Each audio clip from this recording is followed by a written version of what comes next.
ASEAN Center for Biodiversity. Good evening, good afternoon, and good morning to all of you. My name is Maria Teresa Almuela, and I'm the moderator for this event. We are joined by speakers and participants from Geneva and other parts of Europe, and of course, also from Nairobi and also from Southeast Asia. Before we start, I would like to inform participants that this virtual symposium is being recorded and live streamed on Facebook Live. The program has been circulated and there will be an open forum after the panel discussion, during which I will open the floor for comments, inputs, and questions. You may also post questions anytime during the event through the chat box function, and we will acknowledge them accordingly. We have a rich and promising program, one that we hope recognizes efforts at all levels to protect and conserve wetlands. Wetlands are some of the world's most valuable ecosystems on the planet, contributing to biodiversity, climate mitigation, and adaptation, freshwater availability, world economies, among others. This event focuses in particular on the ASEAN region, which is home to 60% of the world's peatlands and 42% of the world's mangrove forest. Our discussion today will give us the perspective of how the implementation of an important convention, like the Ramsar Convention on Wetlands and related conventions on biodiversity, is mainstreamed in regional cooperation and serves as a dynamic point of engagement of national actors, and also in the national policy frameworks of the biodiverse members of the ASEAN community. Our discussion today will benefit from a panel of distinguished authorities on the subject, comprising of the following: Secretary General of the Secretariat for the Ramsar Convention on Wetlands, Martha Rojas Orwego; Executive Director Teresa Mundita Lim of the ASEAN Center for Biodiversity; Dr. Srey Sunliang, Director of the Department of Freshwater Conservation, Ministry of Environment of Cambodia; Mr. Shantoni Potitay, Deputy Director of Wildlife and Aquatic Management Division, Department of Forestry, Ministry of Agriculture and Forestry of Lao, PDR; Dr. Nguyen Xuan Dung, Deputy Director of Nature and Biodiversity Conservation, Vietnam Environment Administration of the Ministry of Natural Resources and Environment of Vietnam; and Mr. Yus Rusila Noor, Acting Director and Head of Programs of Wetlands International, Indonesia. To start our program, I would like to invite His Excellency Evan P. Garcia, Permanent Representative of the Philippines to the United Nations and other international organizations in Geneva, to deliver his opening remarks. Excellency, you have the floor. Thank you very much, Madam Moderator. I apologize once again. All you get is a disembodied voice because of technical difficulties. Secretary General Martha Rojas of the Ramsar Convention on Wetlands, Ambassador Ann Sukhom, my colleague, Chair of ASEAN Committee in Geneva, fellow ASEAN ambassadors, Executive Director Teresa Mundita Lim, ASEAN Center for Biodiversity, distinguished members of the panel and guests, good morning and good afternoon. I am pleased to welcome you to this virtual symposium that the Philippine Mission in Geneva is happy to organize to contribute to the conversations happening these days to mark World Wetlands Day 2022.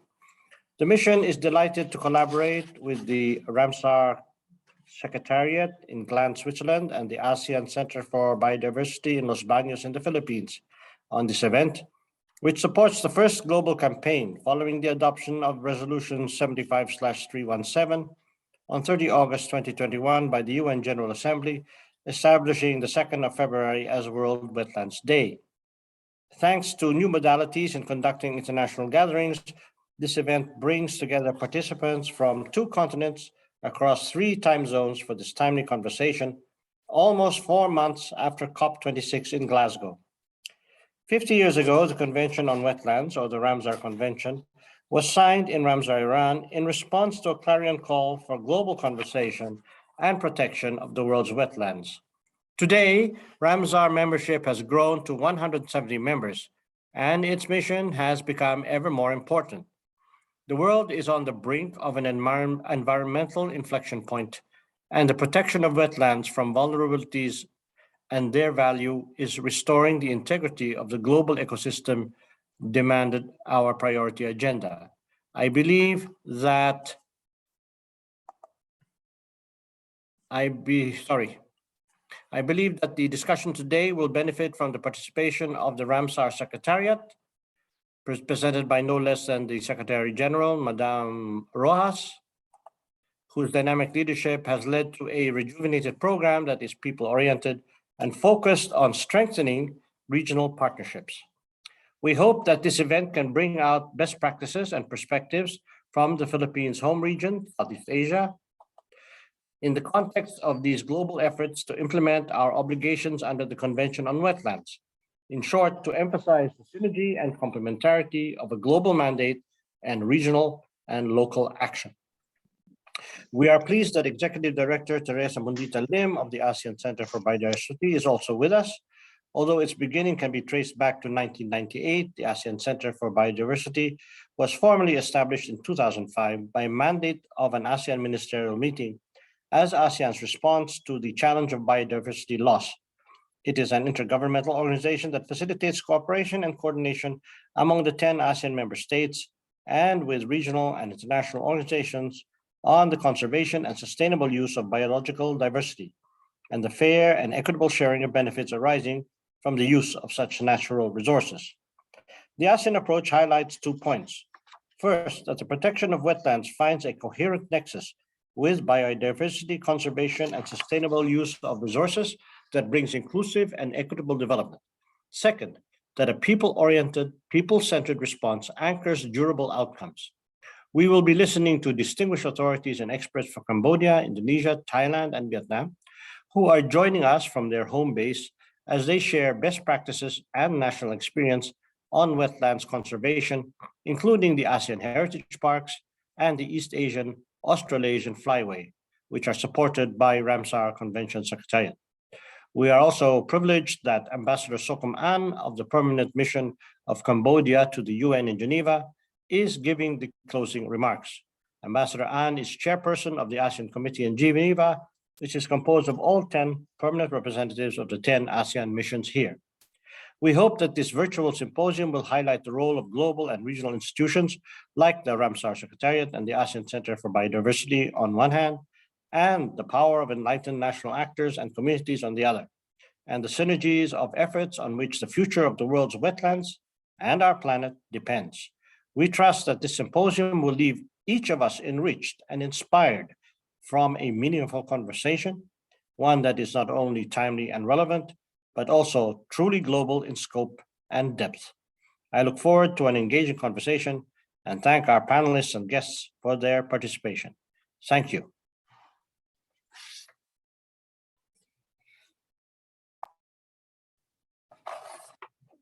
Thank you, Ambassador Garcia, for your opening remarks. We now move quickly to the panel discussion, and our panelists will have about 6 minutes each to make their presentations. And to begin, we invite Secretary General Rojas of the Secretariat of the Ramsar Convention to please deliver her presentation. Madam, you have the floor. Thank you. Thank you, Mrs. Sarmojuela. So first of all, thank you, Ambassador Garcia, a permanent representative to the Philippines, to the United Nations, and other international organizations in Geneva, for hosting this meaningful event on the occasion of World Wetlands Day, bringing together those who are dedicated to the protection of this precious ecosystem in the ASEAN member countries and in the missions in Geneva. Thank you, Ambassador An Sokun, permanent representative of the Kingdom of Cambodia, for being in this event and providing the closing remarks, especially as Cambodia assumes the chairmanship of the ASEAN in 2022. I would like also to give my thanks to Teresa Mundita Lim, Executive Director of the ASEAN Center for Biodiversity, for her commitment and spearheading the World Wetlands Day commemoration in the ASEAN region. And thank you to the other panelists of the ASEAN countries who are also contracting parties of the Convention on Wetlands and who are thus actively engaged in the conservation and wise use of this ecosystem. And thank you to the many participants. It is really a very important moment for us as we are celebrating World Wetlands Day. As we heard from the opening remarks, this is a particular year because this is the first time that we are celebrating World Wetlands Day as a United Nations Day. So with the adoption of the resolution in last August, this day became an UN observance, which really recognizes the important role of wetlands in terms of providing services such as water, food security, climate mitigation and adaptation, biodiversity, health, so important contributions for human and planetary health. At the same time, this recognition also highlights the urgency to take action to reverse wetlands loss, as this is not only a very valuable ecosystem, but also the most threatened ecosystem today. And it is critical to achieve our collective ambition in terms of the Sustainable Development Agenda, the Paris Accord in climate change, and the biodiversity agenda, especially as countries are developing the global biodiversity framework. In the Ramsar Convention, we launched very recently a special edition of the Global Wetlands Outlook, which shows the unmatched opportunities that wetlands offer when we combine and we take the right actions. As I mentioned, it contributes to other agendas like biodiversity, climate, and sustainable development. But we also know that the contributions are of $47 trillion annually in ecosystem services. So wetlands, we heard, are very important ecosystems, and they are crucial for the ASEAN countries. And the ASEAN wetlands are crucial for the rest of the world. As I mentioned, all the ASEAN member states are parties to the Convention on Wetlands, which has 172 contracting parties today.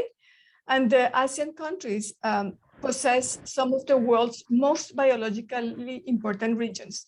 And they have designated 53 wetlands of international importance, which are also known as Ramsar sites, which are very important in terms of the values at national level, but also internationally. Unfortunately, these wetlands in these countries are also some of the most threatened. And this is why it is important to take action. And we know that the risks that these ecosystems are facing relate to water drainage, pollution, unsustainable use, invasive species, disrupted flows from upstream dams, soil erosion, deforestation, among others. So this is why the theme of this year's Wetlands Day is Wetlands Action for People and Nature. So this is really very timely, as it is important to call for more actions for wetlands.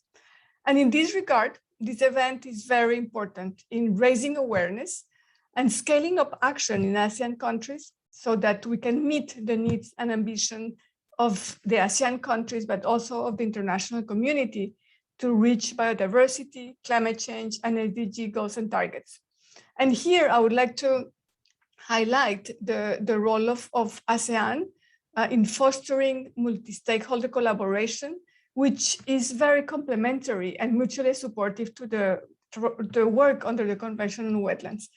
As you know, we have Ramsar regional initiatives, which are important in helping, supporting contracting parties in implementing the convention, including through capacity building, cooperation, providing a multi-stakeholder platform between governments, but also between other very important actors such as NGOs, communities, and experts.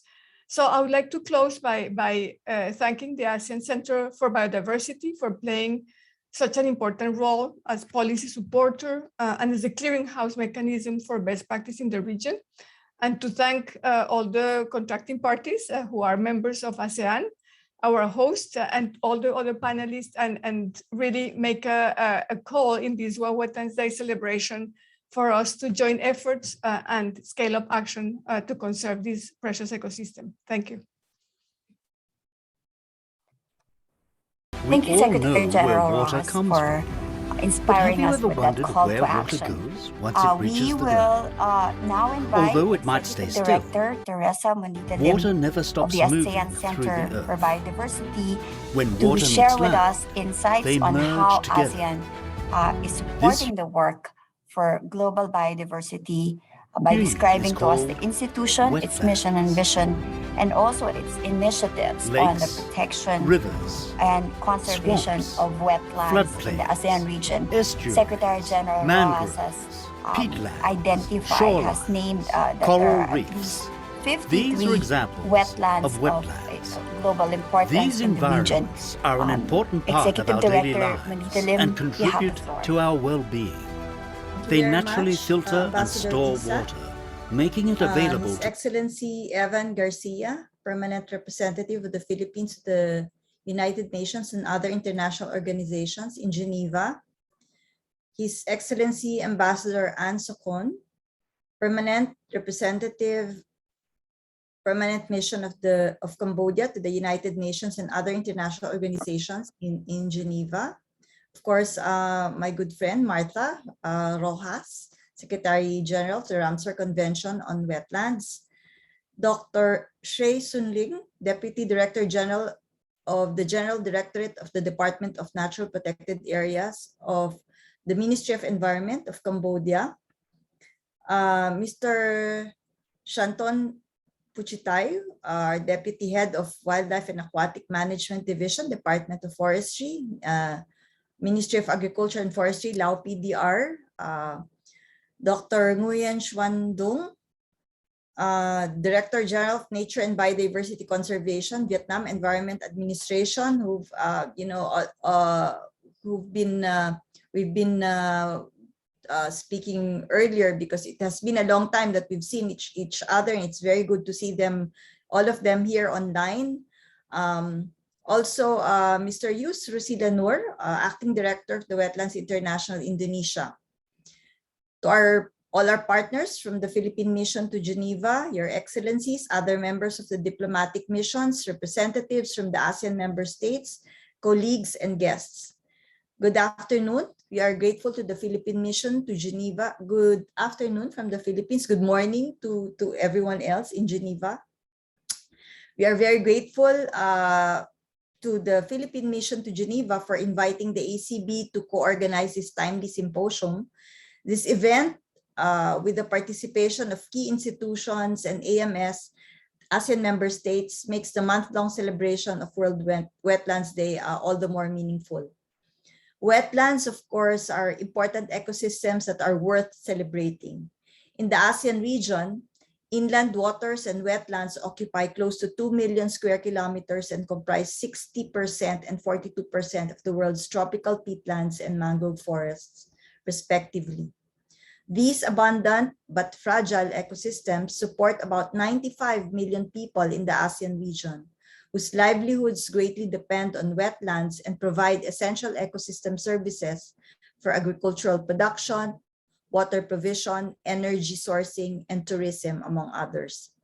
Roughly 44% of total known species of birds, reptiles, amphibians, fish, mollusks, worms, insects, and other aquatic invertebrates and water plants in the ASEAN region are living and breeding in this ecosystem, all of which have crucial roles in maintaining a thriving biodiversity. Wetlands are immensely beneficial to people. Unique organisms and vegetation thrive in wetlands and are essential in their effective ecological functioning, such as in nutrient cycling and recharging of groundwater, which contributes to agricultural productivity and sustainable water supply. They also function naturally to control pollution, floods, and soil erosion. A holistic and integrated approach in wetland ecosystem management is therefore vital as part of the natural solutions that can help mitigate and adapt to the changing climate and its impacts. And the urgency of maintaining wetland integrity as a nature-based solution becomes more pronounced in the region's strategic response to the COVID-19 pandemic through the ASEAN Comprehensive Recovery Framework. This framework was adopted by all the ASEAN member states in response to the COVID-19 and other crises. This was adopted back in 2020. So in 2005, the ASEAN and the 10 ASEAN member states, or the AMS, also established the ASEAN Center for Biodiversity to facilitate cooperation and coordination on the conservation and sustainable use of biodiversity, including wetlands, along with other ecosystems.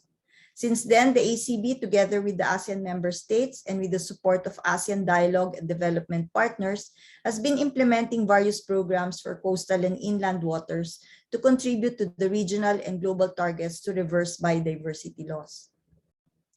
Among the priorities of the ASEAN Center for Biodiversity is promoting the effective management of protected areas in the region, implemented through the ASEAN Heritage Parks Program.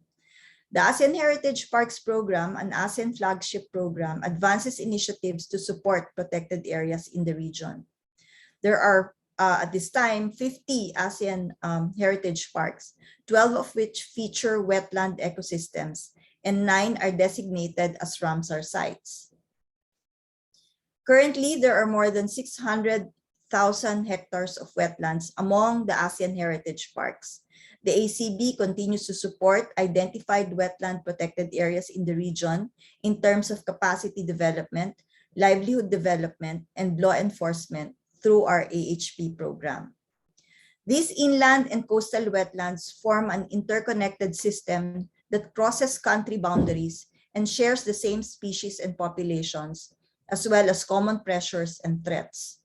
This interconnected wetland network lies across the East Asian Australasian Flyway, one of the major flyways in the world, which supports the annual migration of over 50 million water birds as they journey between the northern Arctic breeding grounds in Russia and non-breeding grounds of Southeast Asia, Australia, and New Zealand.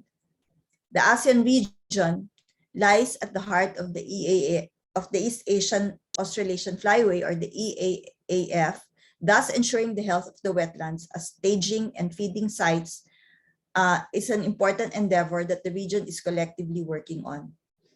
To facilitate cooperation across the ASEAN in conserving these wetland habitats and the migratory water birds they support, the ASEAN Flyway Network, or the AFN, was formed with the ACB, the ASEAN Center for Biodiversity, serving as the secretariat. With Singapore as the lead country, and with the support from the Japan ASEAN Integration Fund, the AFN facilitates information generation and exchange to fill in the gaps between the northern and southern hemispheres of the flyway, strengthening the bridge between the two and enhance the conservation efforts of migratory species across their wetland habitats. The ACB maintains 2 major knowledge platforms, the ASEAN Clearinghouse Mechanism and the ASEAN Biodiversity Dashboard, that serve as important tools to help analyze wetlands data in the ASEAN. The ACB also uses information and knowledge from these platforms to raise awareness and promote wetland conservation, especially for key stakeholders such as policymakers and the youth. We've also helped produce children's books on migratory birds based on the information that is generated from our knowledge management facility. The ACB has been a reliable partner of the Ramsar Convention Secretariat since 2011, collaborating in areas of mutual interest in conservation and sustainable use of wetlands. At present, the ASEAN region has 53 wetlands of international importance, as mentioned by by the Secretary General Martha earlier. As the world rallies behind the UN Decade on Ecosystem Restoration, which commenced last year, the ASEAN, with the support of the ACB, launched our ASEAN Green Initiative campaign. These ongoing efforts to restore our vital ecosystems, including wetlands and associated species, are auspicious and an excellent opportunity for us to focus on education, policymaking, and other critical actions for biodiversity and ecosystems. So in closing, allow me to reiterate that this timely celebration of World Wetlands Day is a reminder of the urgent collective action needed to mainstream wetland conservation into development plans. This aligns with the theme of this year's ASEAN Summit, chaired by Cambodia, ASEAN Act, Addressing Challenges Together.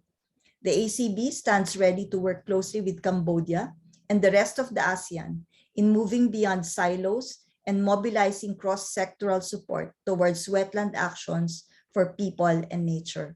Thank you and have a good day, everyone. Back to you, Isa.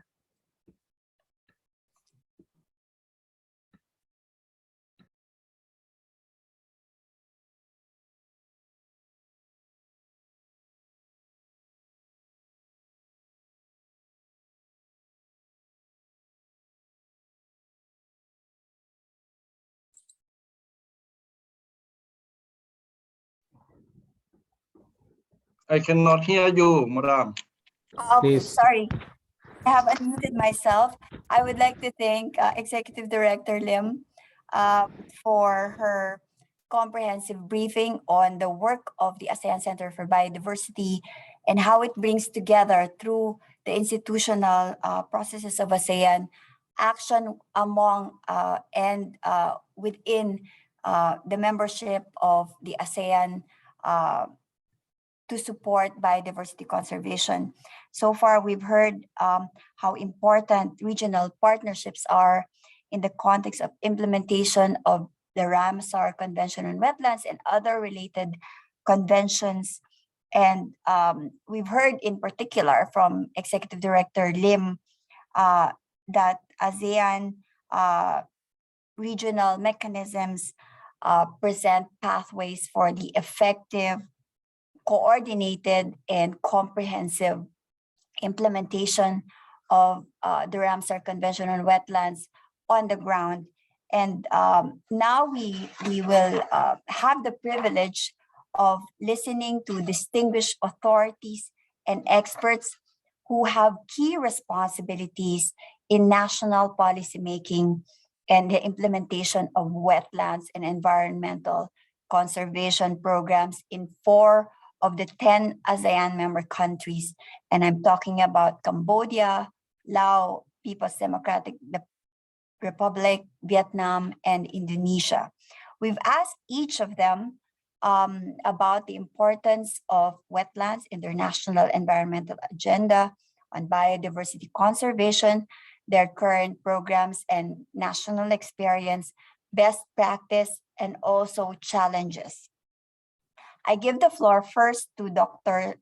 Srey from Cambodia. Sir, you have the floor. Thank you for joining us.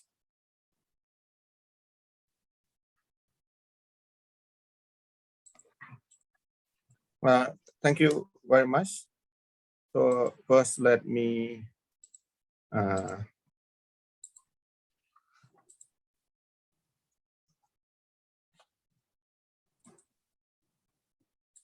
I cannot follow the presentation now. Okay. excuse me. Can you see my presentation? Yes. Yes. Okay. Please give me a second.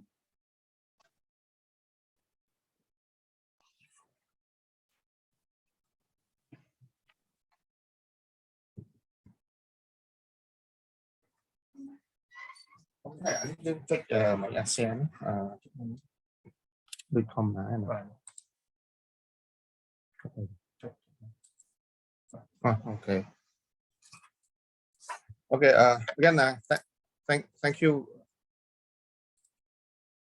Yeah, thank you very much, the MC for to the event. And again, first of all, I would like to pay my respect to His Excellency An Sokon, permanent representative of Cambodia to the United Nations office in Geneva, His Excellency Deputy Permanent Representative of the Philippines to the UN, Madam Secretary General of the Ramsar, Madam Lim, the Executive Director of ASEAN Center for Biodiversity, Excellency, Madam, respective the permanent representative of from respective AMF to the United Nations in Geneva, my respective fellow from ASEAN member state. So first of all, I would like to thank the ACB and Ramsar Secretariat for inviting me to this event. And I would like to introduce myself. My name is Raisun Liang. I'm the Deputy Director General of General Directorate of Natural Protected Area. And today I'm going to share with you my presentation on the wetland conservation and protection in Cambodia. Oh, I have a technical problem here. I cannot. Yeah, and the content of my presentation is the introduction, the experiences of Cambodia, the best practice, and the challenge.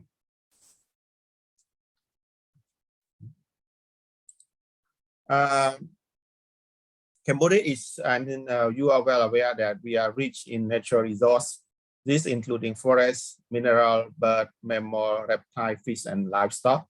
Currently, we are possessing of 72 protected area, including 3 biodiversity corridor covering an area of about 7.2 million hectares, and 30% of the country are wetland, and most are the we call international important. And the Royal Government of Cambodia joined the Ramsar Convention on Wetland in 1999, and to that we have nominated 5 Ramsar sites with the total area about around 85,235 hectares. And the 5 Ramsar sites in Cambodia are Bung Chma, in Tonle Sap, in Steng Trang, in Mekong, Koh Kapi, one of the coastal Ramsar, the only coastal Ramsar site in Cambodia. We have Prek Toal and we have Steng San. The latest one is Steng San that we nominated in 2018. And currently, the Ministry of Environment is working and to nominate 2 more Ramsar sites. Actually, we have Bung Prek Lapo Ramsar site. Bung Prek Lapo Protected Landscape and Ang Tropang Tmor. And at the same time, we also working together with ACB in the nomination of Prek Toal as the ASEAN Heritage Site. So we are working this together with ASEAN Center for Biodiversity. And here's the Ramsar site and flyway network site in Cambodia.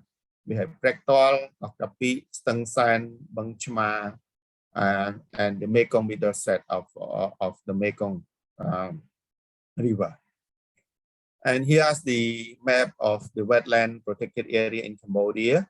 I think if you are interested in my presentation, I think I can share with you later on my presentation. So you can learn more on the wetland and also the protected area in Cambodia. And in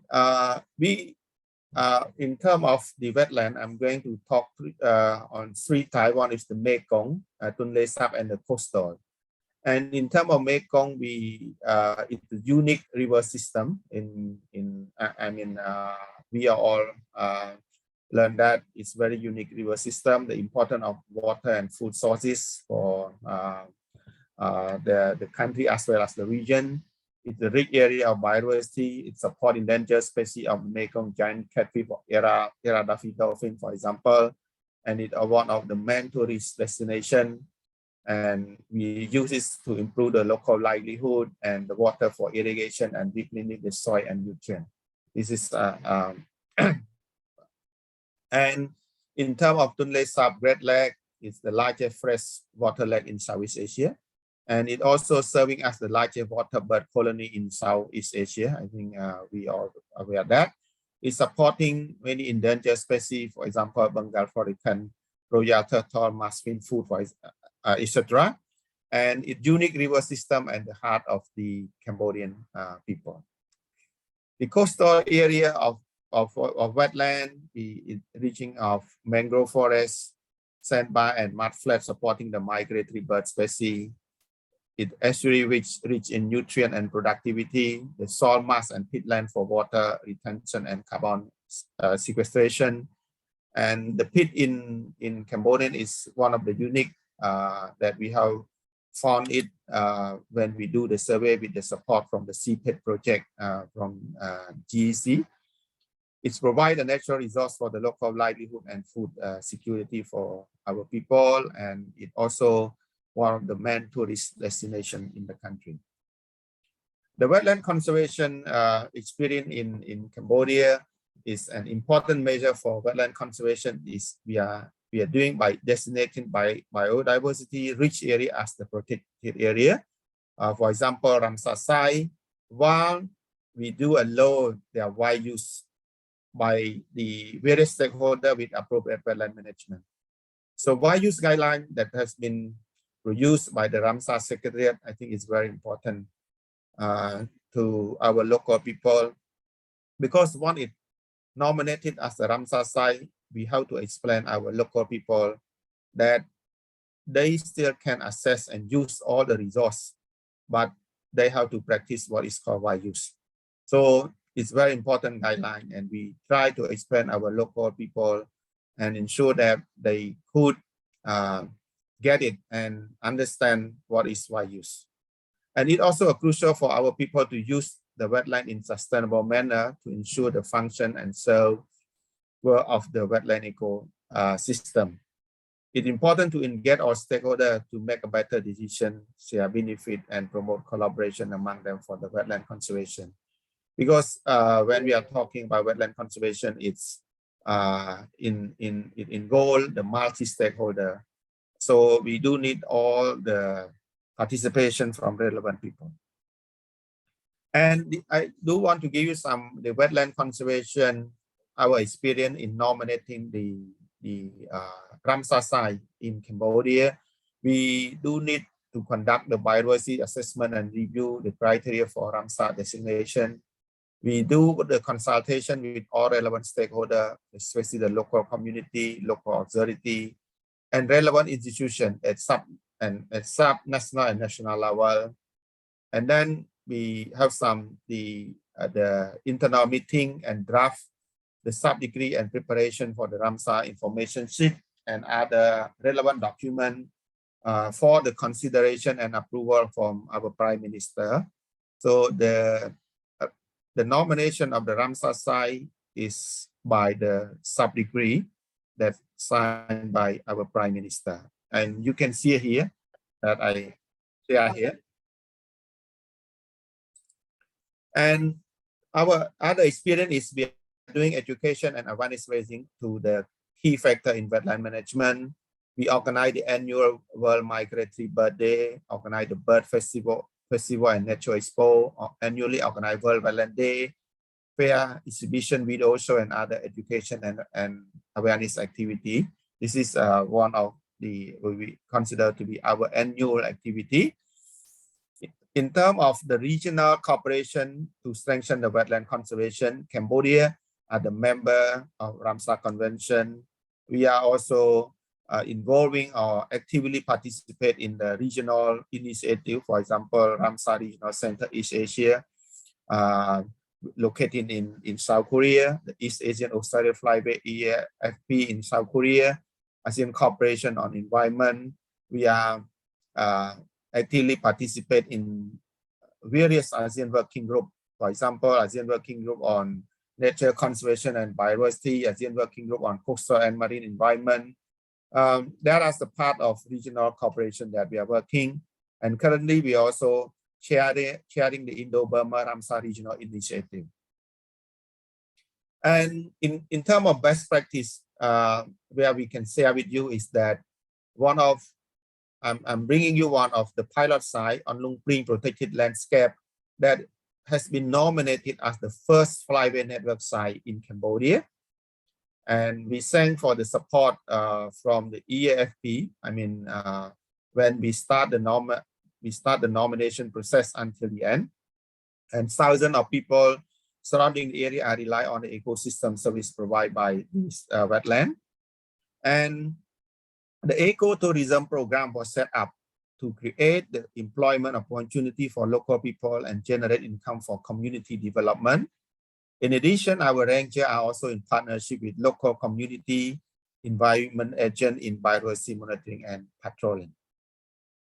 And ecotourism site in Lung Pring protected area, we also create a lot of activity. For example, bird watching, community experience, food, homestay, waving, bird cycle, and bicycle, camping, wetland exploration, and other sanitary activity.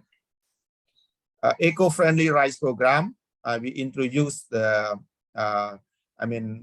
we call Saruskren rice. This has been piloted in the Lung Pring protected landscape as well. We do this because we want to encourage the local community to join our program, provide training on eco-friendly agriculture, and this program has been implemented and supported together with the BirdLife International Cambodia program. We do regularly organize the SEPA activity, promote environment, wetland, and Saruskren ecology short course with local school, and many other awareness activity. For example, ecological talk, bird watching, running to welcome the bird competition, planting competition, field research and study by university students, etc. So they're all the part of activity that we are working at the site.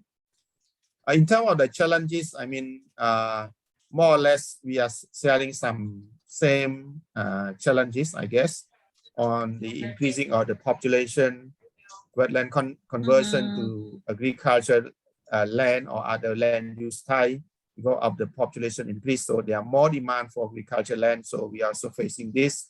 Of course, the climate change is another threat or challenges that we are facing. Modification of the water set, non-point source pollution, hunting and other exploration of wetland resource, limited of local participation. Of course, we do a lot of public awareness raising, but the local participation is still very important.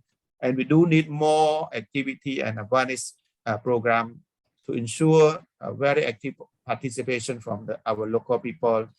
And last but not least is the COVID-19 pandemic, where we are all facing together. And just my last slide, I just want to inform you that this year, Cambodia's Ministry of Environment will celebrate the World Wetland Day on 10, the day after tomorrow in Posat province, where one of the province located around Tunle Sap Lake. And we will gather around 450 people at the event. Luckily, with the vaccination rollout in Cambodia, the effort from our government, we can freely open the countries in November last year. So that's why we agree. We are able to gather in a big number of people, around 400 people on the 10th February 2022. But we still practice the guideline from Ministry of Health by wearing masks, keeping social distance, this and that. But of course, it is going to be a very big event. And we also try to promote in the official Facebook of Ministry of Environment by inviting everyone to join and celebrate the World Wetland Day 2022 together, by us requesting them to post beautiful wetland picture, biodiversity, and wetland ecotourism activity, for example. That is all from me. Thank you very much for your attention. Thank you. Thank you, Dr. Sray, for that amazing work that connects communities and stakeholders to your work, and also for successfully framing wetlands conservation without within the bigger context of sustainable development, the sustainable development agenda of Cambodia. We now thank you so much for your presentation. We will now invite Mr. Potitay to speak about the national agenda and current programs in Lao People's Democratic Republic. Mr. Potitay, welcome. Could you open my presentation? Thank you. Thank you, lady. Good afternoon, good morning, ladies and gentlemen, and excellent guests. Thank you very much for opportunity to invitation to me to join for on Asian Wetland Symposium on this time. So I have opportunity to presentation of my wetland in my country. Now, Next, wetland management and waterbird observation in Lao PDR. I will ask all the speakers. Next. Next, presentation. Next slide. Okay. You know, Lao PDR wetlands. Lao PDR has diverse topography ranging from grassland to high-end area. Wetland extend across on these environments, including the Mekong River. It is 14 main tributaries and more than 100 streams. Lao PDR, one in Southeast Asia country, had any wetlands, including Mekong River, with the length of 1,865 kilometers. Lao has about 30 important wetland sites. Can identify as Lamsa site. We have two areas now in Bung Chien Ngong wetland in Champasak province and Se Champon wetland Lamsa site, but the designated and Lamsa site number 1942 and 1943 wetland international important in Laos. And interest into force on 28 September 2010, we have endorsement for member of Lamsa. This kind of wetland, this management with kind of work now is under Ministry of Natural Resource and Environment, but concern my Ministry of Agriculture first, we have protected area management and wildlife conservation and wildlife management in that wetland, and we have joy and working each other.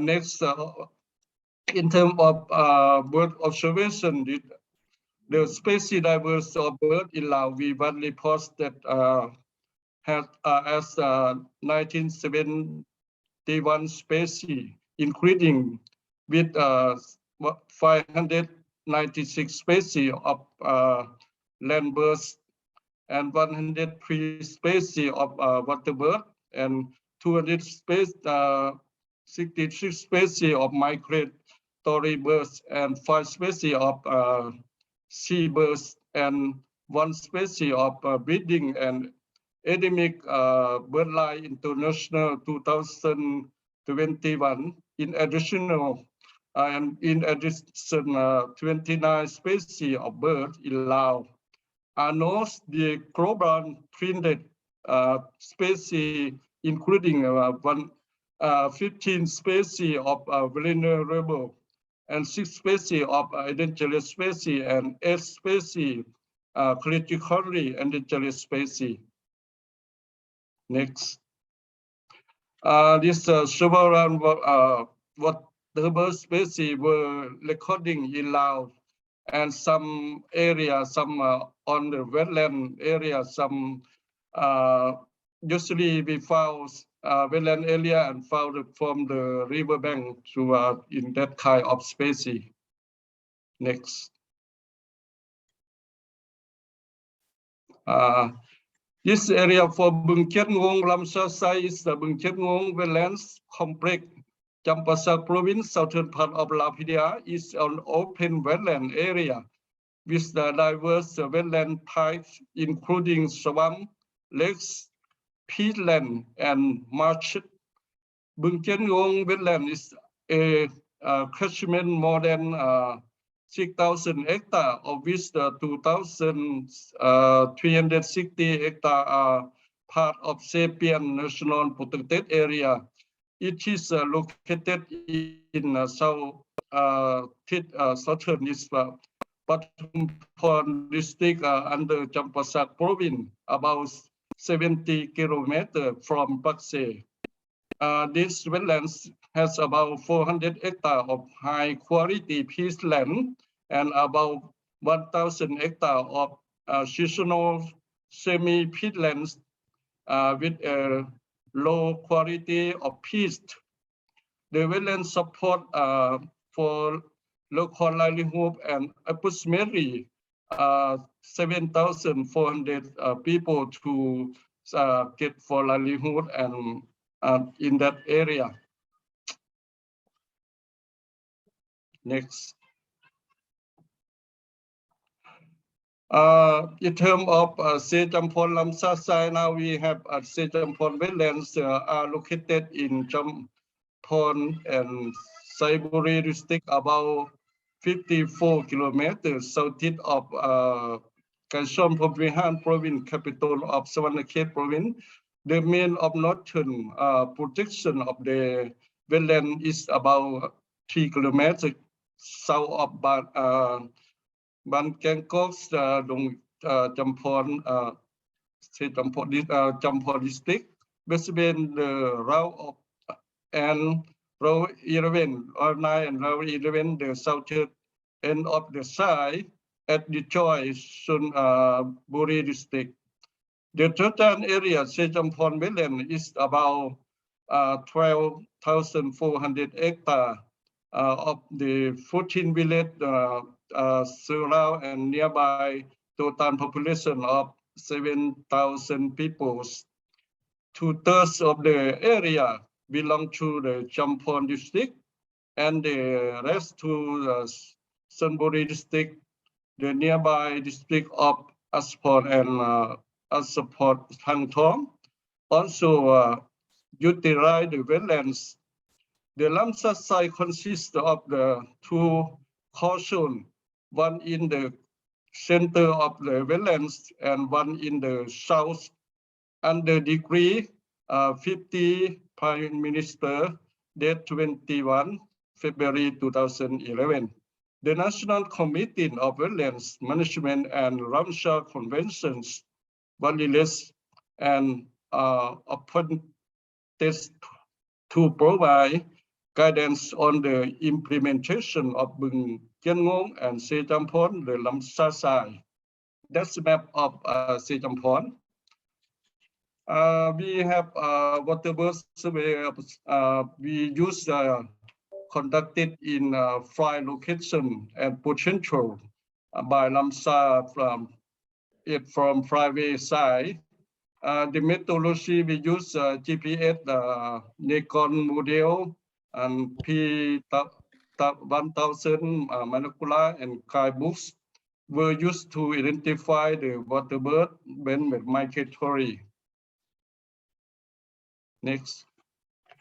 Water bird observation, you see we found 11 water bird species were found in Bung Papo wetlands, Papo village, Pathumthon district, and Champasak province. Next. Sorry, next. And we found water birds, 9 species found in the Bung Hualing, the high village Champasak province in Champasak district belong to across the Mekong River at the right side. In that side, they have 2 big wetlands, and they have water bird migratory in that area too. Next. And as water birds, we found a species found in the Mekong Beach when they have water bird inventory released in Sikhotabang district and Vientiane capital. We found along the Mekong River and sandwich when we found when we have to survey water bird survey for last 2 years when we have report to ACB already. Next. And for water bird species we found in a landmark beach, Sikhotabang district in Vientiane capital, this kind of species that some dry season we found on the riverbank. They are looking for diet or some fish being fishing of nearby of the water bird and garden of the local people, and we found in the sand beach for that kind of species. Next. Sorry, next. And sheepwater bird species we found in the Hatkansas Beach is Hatkansas from stick is belong to Vientiane capital. In terms, yes, Vientiane capital has a from district. Next. Sorry, next. That kind of species you see we found egret and some kind of bird, fossil bird. In terms of challenges, this study was a great opportunity to count birds in non-consent. Is the non-consent mean is that kind of wetland along the Mekong River.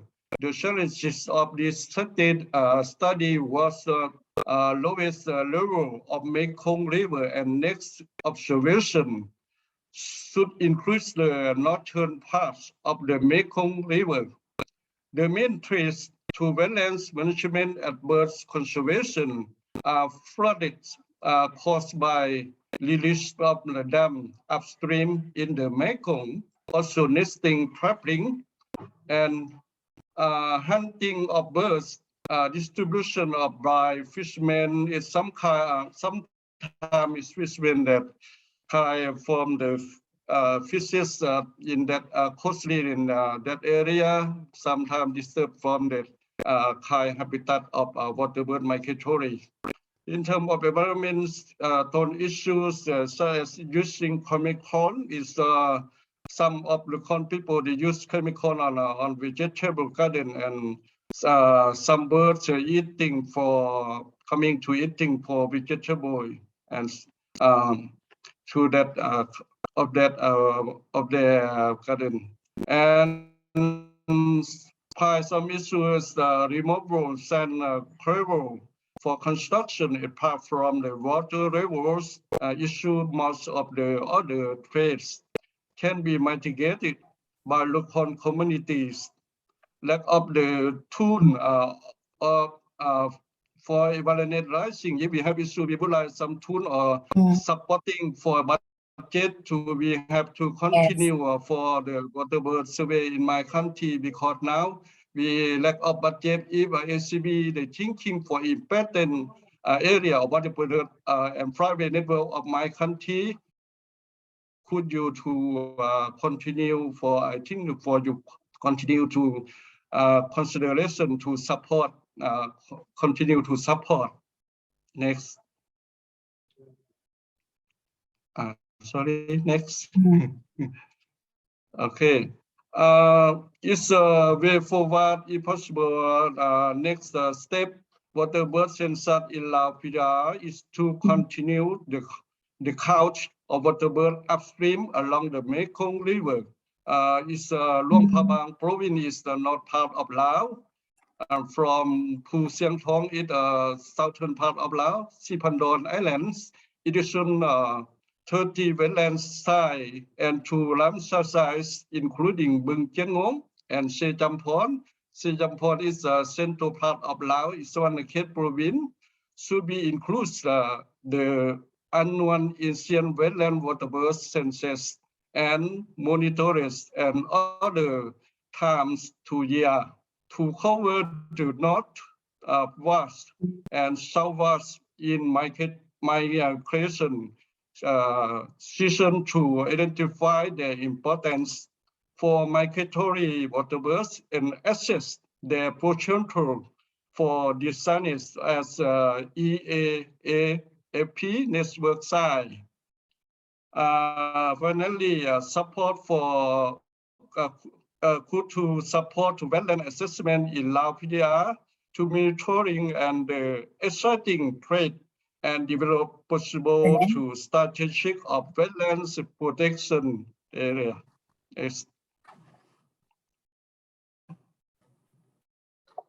Next, sorry. Sorry, next slide. Okay, thank you very much for my presentation. I hope that I have to join and have to share experience other country, and thank you very much, especially Lamsasai organization or especially Excellency of Philippines to invite me to join and participate of this kind of meeting. Thank you very much. Thank you, Mr. Potitay, for your presentation. As we all know, inventories and assessments of wetlands are important baselines for planning and biodiversity management. And I think the presentation on the Lao programs have emphasized the great work that the government has done to map and document these resources as a basis for developing strategies. Thank you, Mr. Potitay. We are behind time a little bit, and I would like to request the next two speakers to keep to their time so that we can proceed with an open forum and proceed to the more interactive part of our program. So I will now call Dr. Zung to share with us their experience and insights from Vietnam. Dr. Zung, please.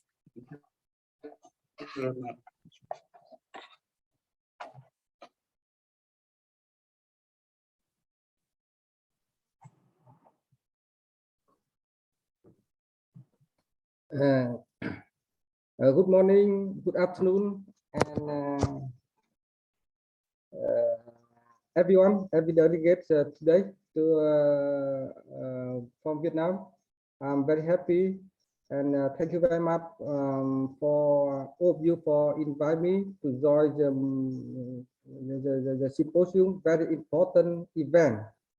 So thank you very much, ladies and gentlemen.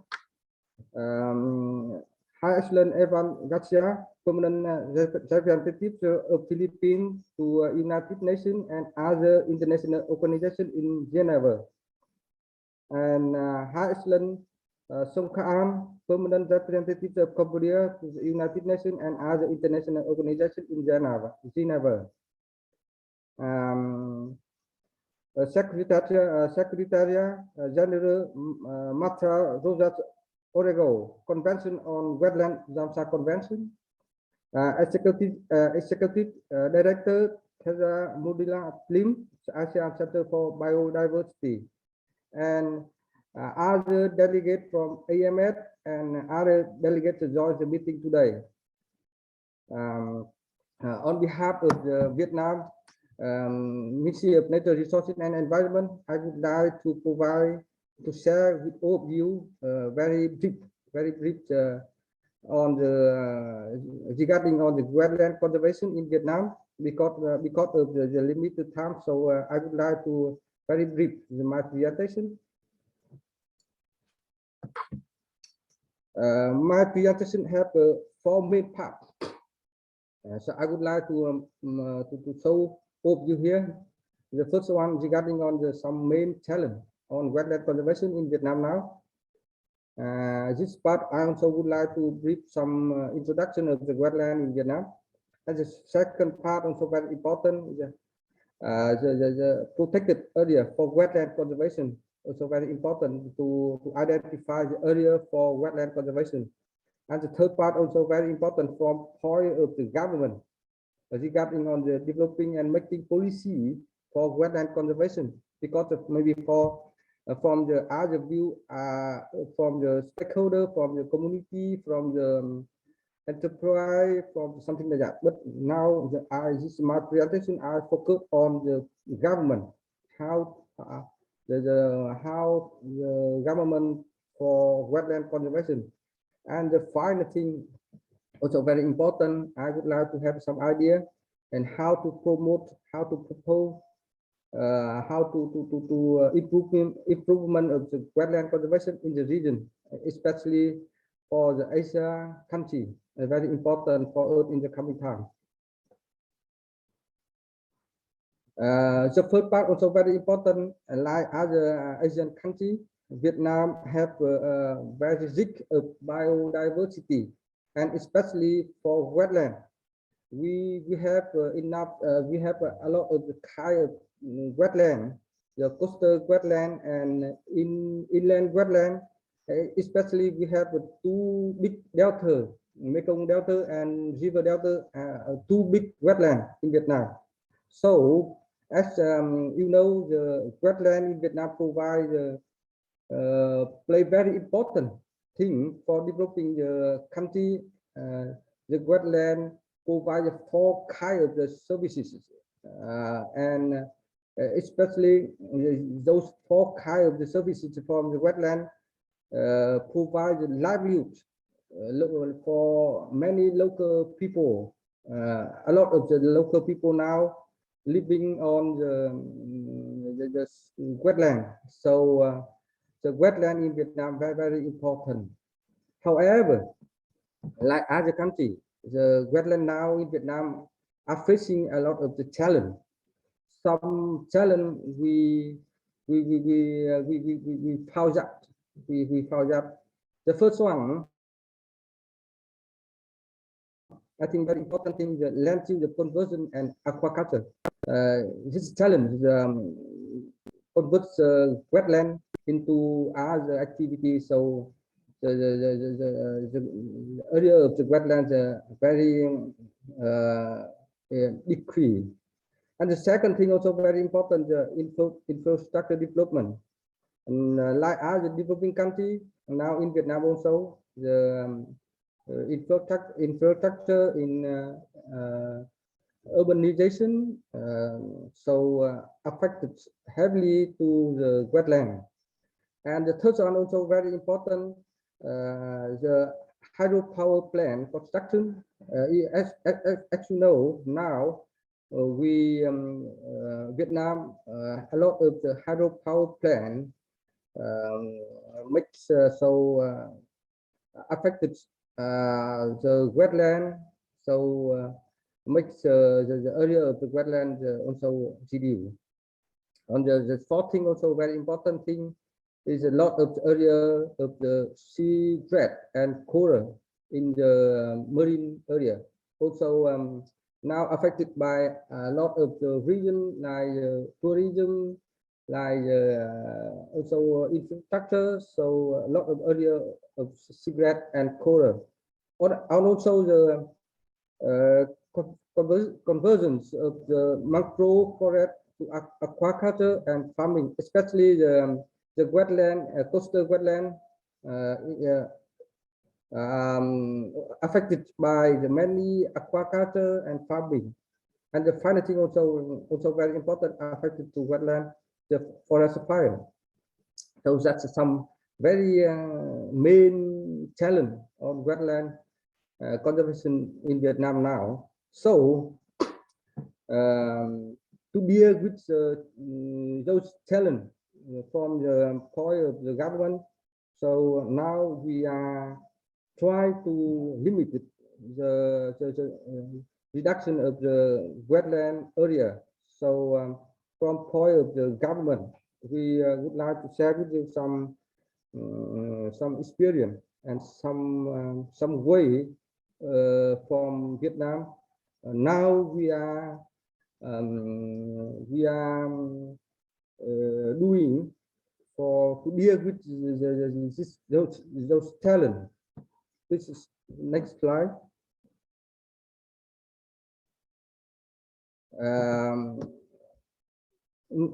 From now, we have a lot of the protected area, especially for protected area for wetland conservation. Now we are completing the master plan for biodiversity conservation. This is a master plan we already submitted to Prime Minister to submit. We have a 6 area for biodiversity conservation in general, but for particular for wetland conservation. The first one, protected area, including the wetland and terrestrial and marine protected area. But for wetland, we have 3 kinds of the wetland protected area. The first one, now we have 3 wetland protected area. The second thing, we have many wetland sites in protected area. It means that for protected area, but have a lot of the wetland site in the protected area, and 9 Ramsar site in Vietnam in protected area. We total about 120 billion and 549 hectares. And the second area also very important for wetland conservation is the important wetland area. We already identify and making the potential list of the important wetland area, and also we identify the flyway site at the wetland area. Very important. It means that which area of the protected area, we identify the 2 kinds of the area for wetland conservation. The first one, the protected area. The second one, the important wetland area. To identify and to show it in the map, also for biodiversity, we also identify the biodiversity corridor and biodiversity facility, and also high biodiversity area, and also important biodiversity landscape in Spain. So you can imagine the area for wetland conservation in Vietnam. That's been very important approach, and to identify the land use in the total area of Vietnam, to identify the area for wetland conservation, very important. Next. Regarding on the policy for wetland conservation, the first step I already mentioned, we have to identify area for wetland conservation. The second thing, after we identify the wetland conservation, we have to make a policy for wetland. Up to now, we have a lot of policy regarding on wetland conservation. The first one, the law for wetland conservation. As you know, we have updated the law on environment protection. This new law, a lot of the articles, but have some articles regarding on the wetland, including the payment for wetland ecosystem services, the biodiversity impact assessment in general, but for wetland in particular, and reporting and environment monitoring for protected area, and especially the law on biodiversity. We have one chapter on wetland conservation. Not only law, but also we have to develop the decree and circular and guiding how to for implement in detail for implementation of the law. We already have a decree and circular for in detail. The first one regarding a payment for wetland ecosystem services in detail. The criteria process the wetland conservation and responsibility for creating and managing the wetland protected area. This is very important to establish the wetland protected area. We also have a decree for this one. And the next one also very important. We have to create and conserving the important wetland area. And especially, we also identify the flyway site and how to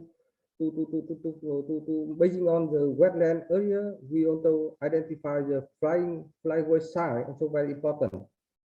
And also in the decree and circular, we also have the article regarding on biodiversity monitoring also for wetland. And the third one also very important now, we already have a action plan for wetland conservation. And especially now we are developing a lot of the guidelines, technical guidelines on wetland conservation. The first one, very important, is a rapid evaluation of wetland ecosystem services. Next slide, I will provide for further information with the support of the ACB. We already completing this guideline, technical guideline for wetland ecosystem. And also, we have a technical guideline for criteria and processing for nomination of Ramsar site. Also very important because from government, we have to this guideline for province to apply in all the country. That's a very deep regarding on the policy of the wetland conservation in Vietnam now. Next, please. Next slide, please.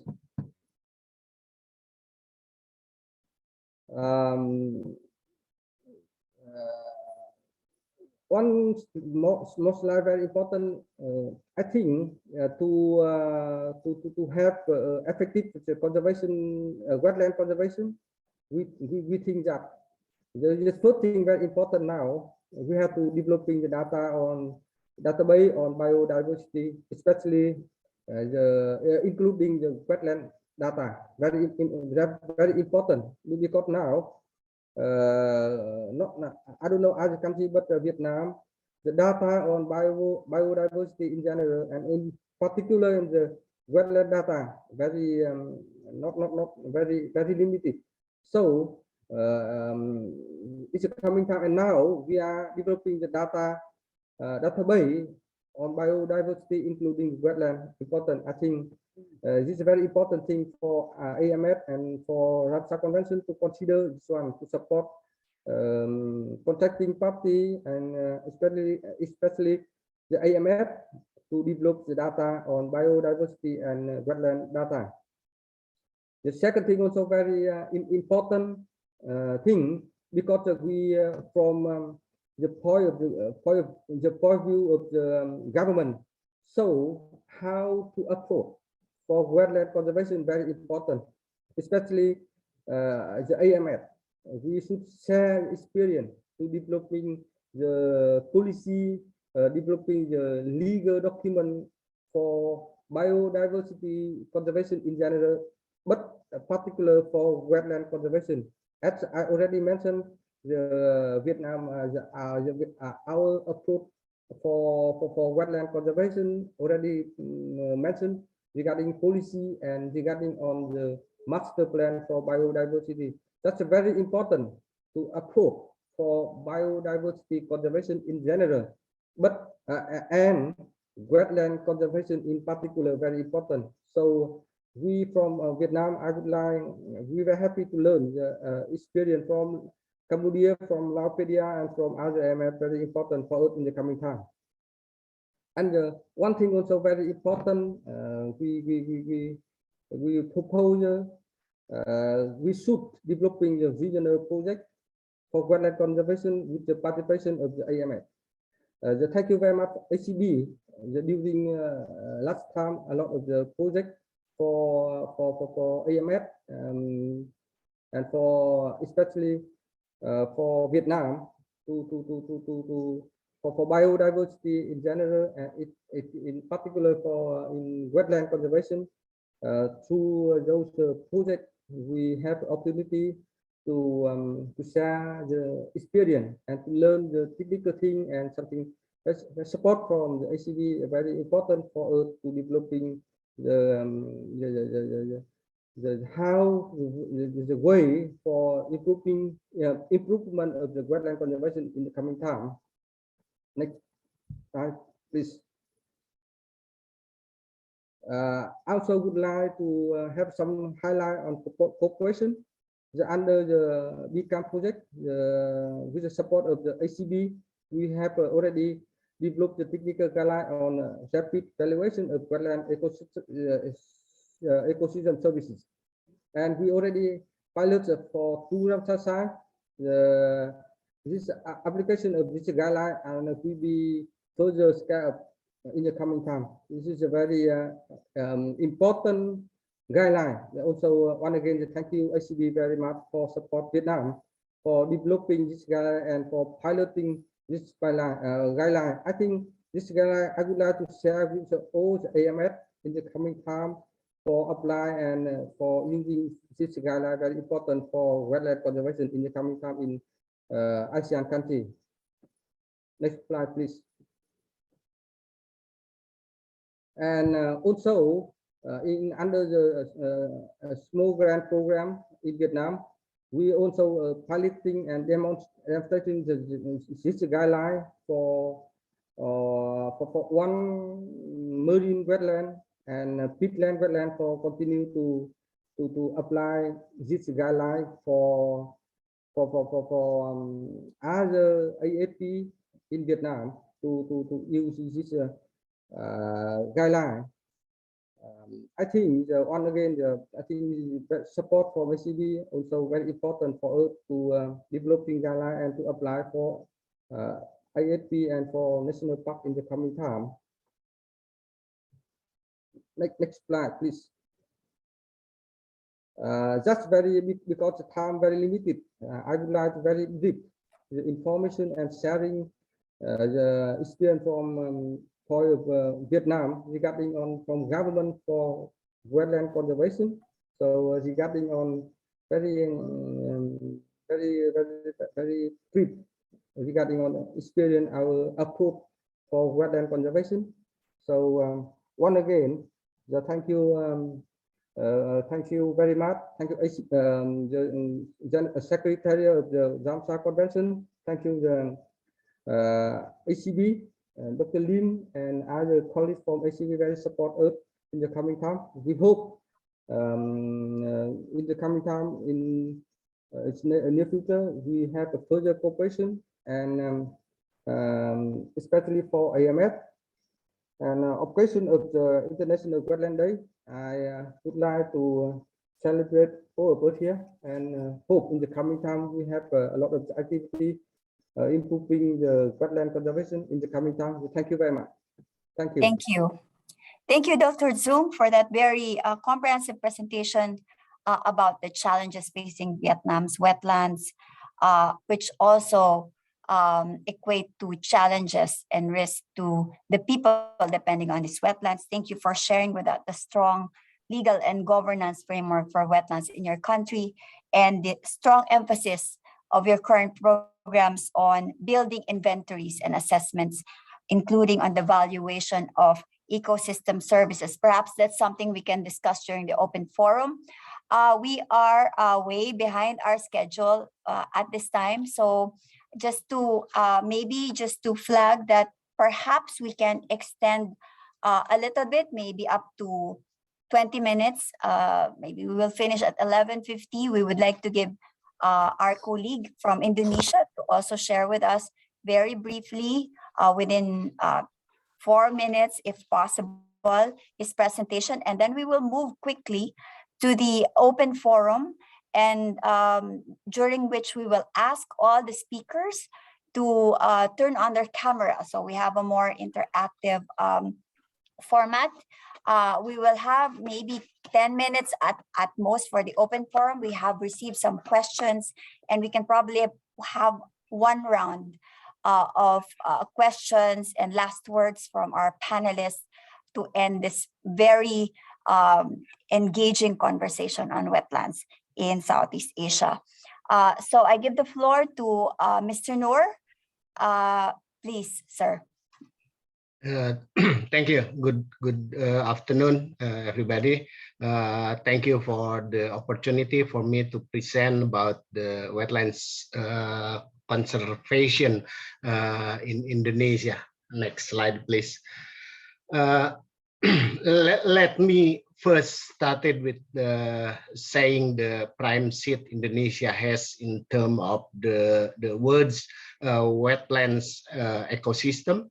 So Indonesia has the largest mangrove area globally and also home to the largest tropical peatland in the world, or the third largest of overall peatlands.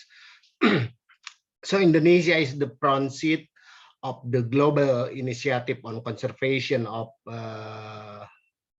peatlands and blue carbon ecosystem such as mangrove. For example, by actively participate on the International Tropical Peatland Center, but also now in development of establishment of the World Mangrove Center in Indonesia. Next slide, please.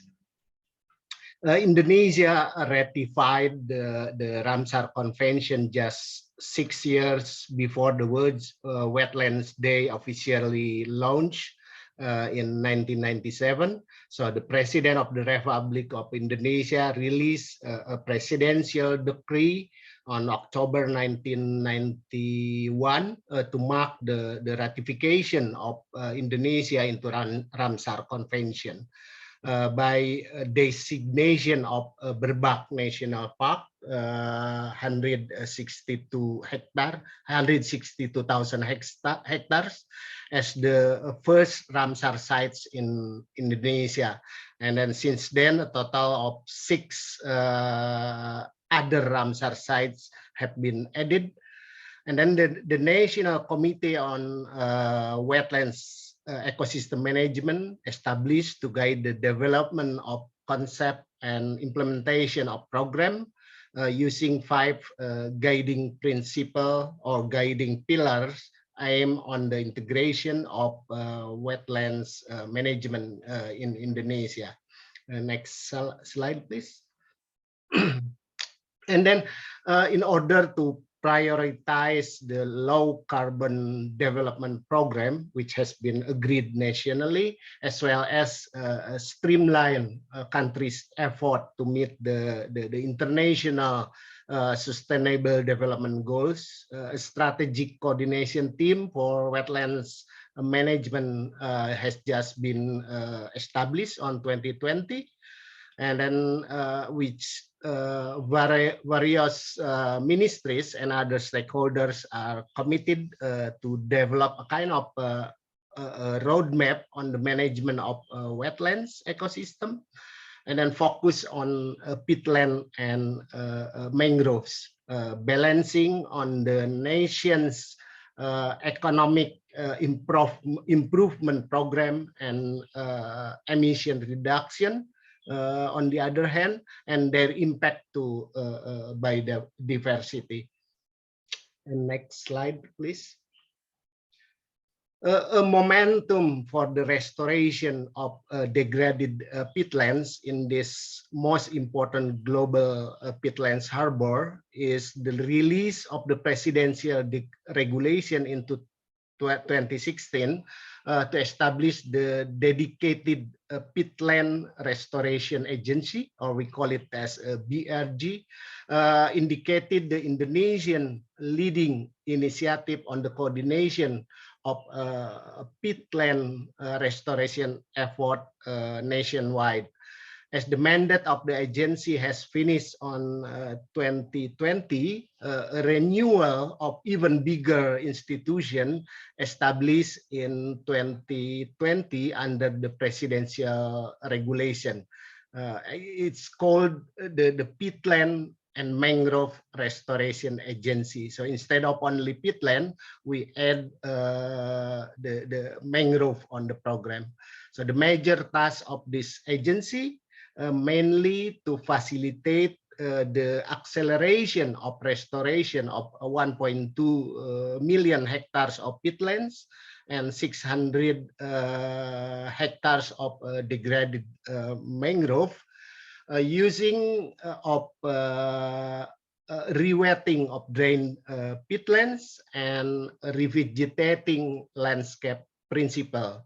And at the same time also revitalization of or improvement of livelihood of communities in the targeted areas.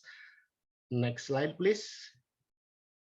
So Indonesian commitment on the global effort to tackling climate change, especially through the sustainable management of wetlands, is actually expressed on the latest countries' nationally determined contribution, or we all know as an NDC, under the unconditional commitment on reduction emission by 29%, or on the other hand, also 41% conditional commitment, meaning with the international support, restoring the function of degraded ecosystem, including wetlands ecosystem, determined as a necessary prerequisite for embarking on a more ambitious commitment to further reduction by 2030.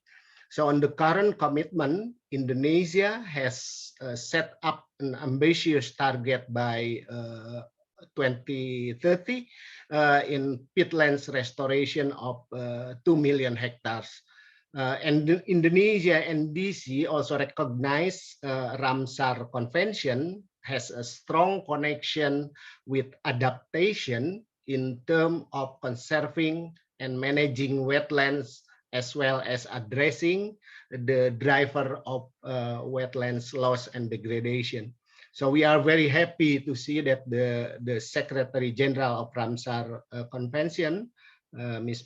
Marta Rojas, recognized Indonesia on her remarks for World Wetlands Day 2022 for including wetlands target in the nationally determined contribution. Next slide, please. So in achieving these actions for wetlands, which is also the theme for World Wetlands Day 2022, the main challenge are of course recognized, which is also not only for wetlands but also for overall sustainable development goals of the country of Indonesia, including the necessity on synergizing existing action plan into development agenda, as well as the government priorities with non-state actors.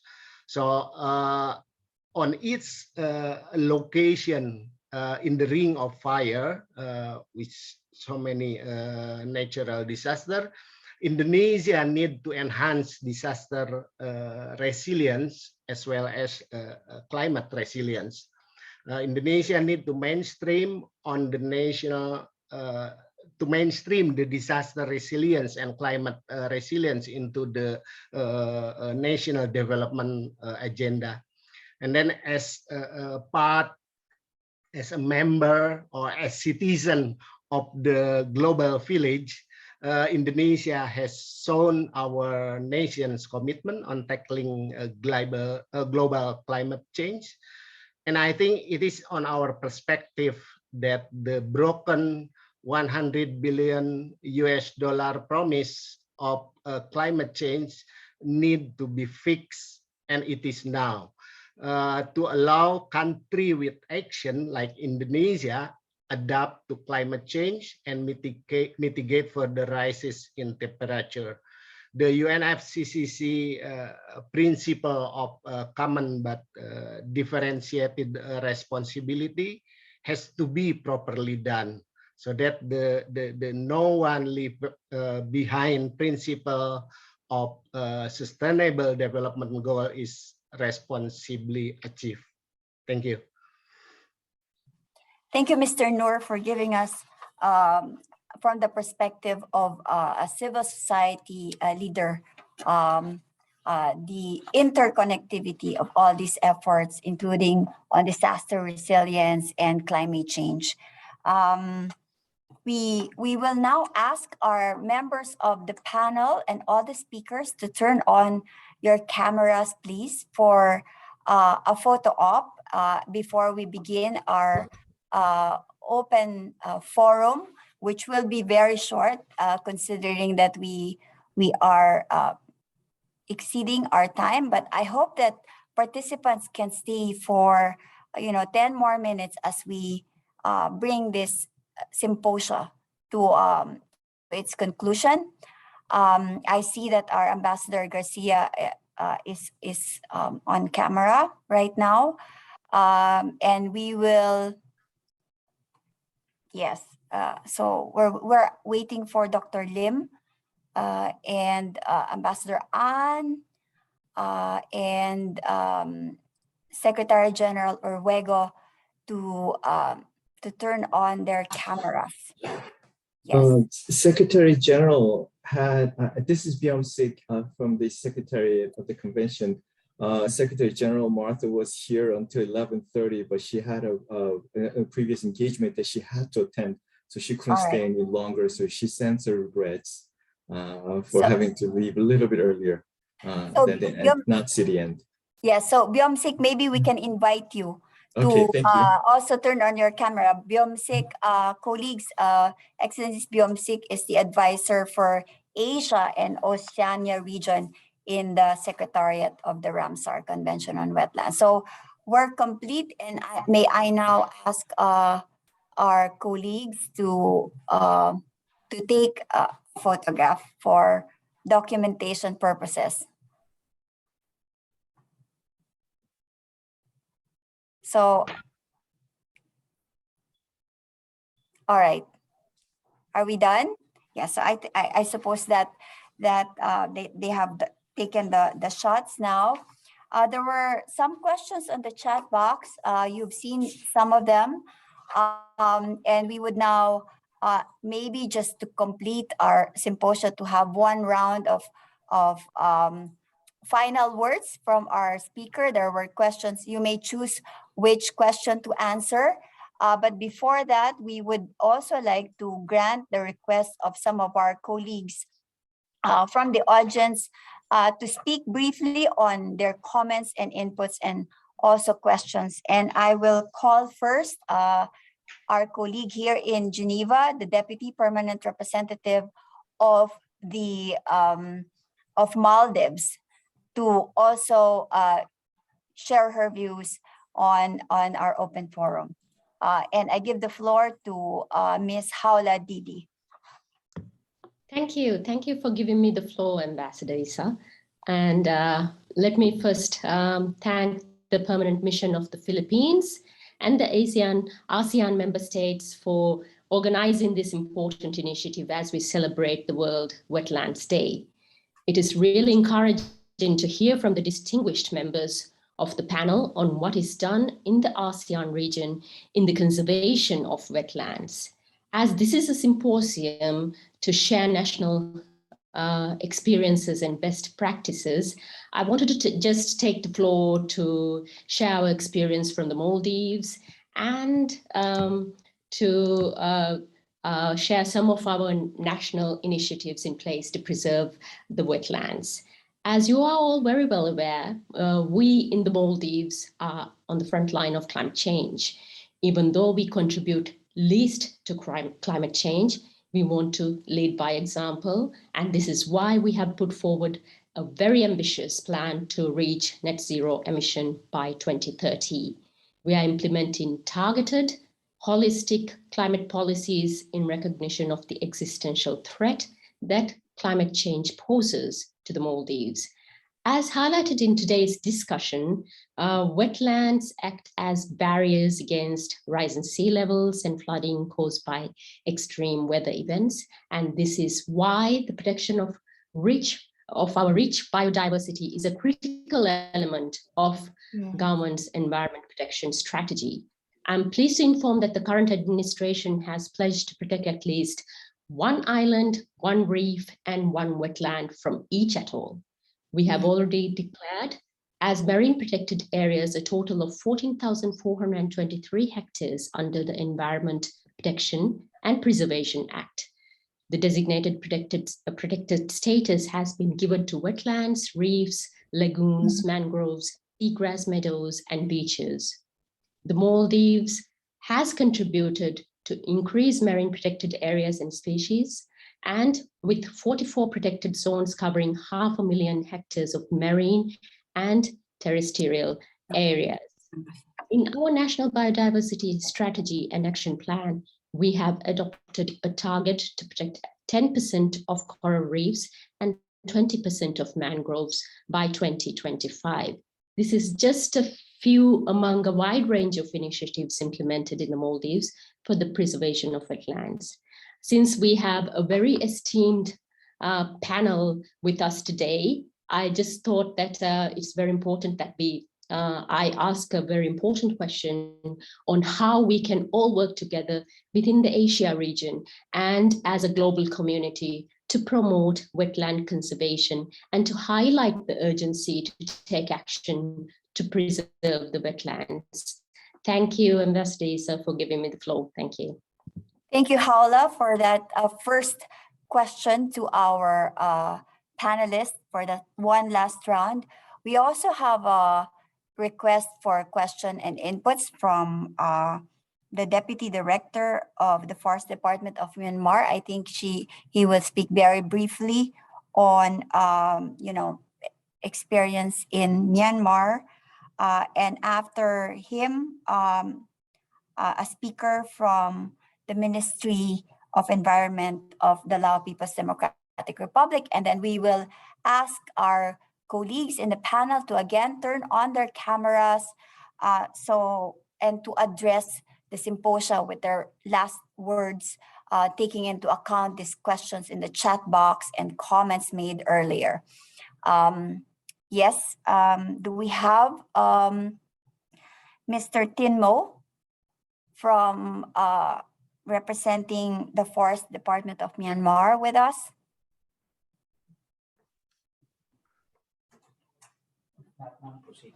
If not, what about the, well, yes, so since we don't see them raising their hand, why don't we ask again the members of the panel to turn on your camera and maybe address the question raised by our colleague from Maldives about how we can strengthen cooperation in the bigger Asia region beyond ASEAN.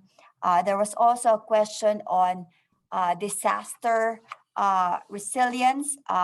Is this an opportunity for ASEAN, for ACB and the ASEAN Center for Biodiversity to strengthen their coordination? Secretary General Rojas, before she left, had a question: how will regional cooperation in ASEAN contribute to the Ramsar Conference of Parties, which will be held in Wuhan, China this year? And what are the potential opportunities and synergies specific to the ASEAN region with respect to the COP14? I think some of the questions from the participants have been answered when it comes to international policy and the two main challenges to the wetlands that Ramsar and Ramsar are facing now. I think there have been enough views on this, but if you want to address this, please, I will give you 1.5 minutes each to have your final words to address these questions and comments. And we will begin with Executive Director Mondita Lim. Please, ma'am. Thank you. Thank you, Isa, and thank you for all the questions that I saw in the chat box and the question earlier that were expressed on the way forward for wetlands and the Ramsar, especially in the upcoming negotiations for the Global Biodiversity Framework in Wuhan.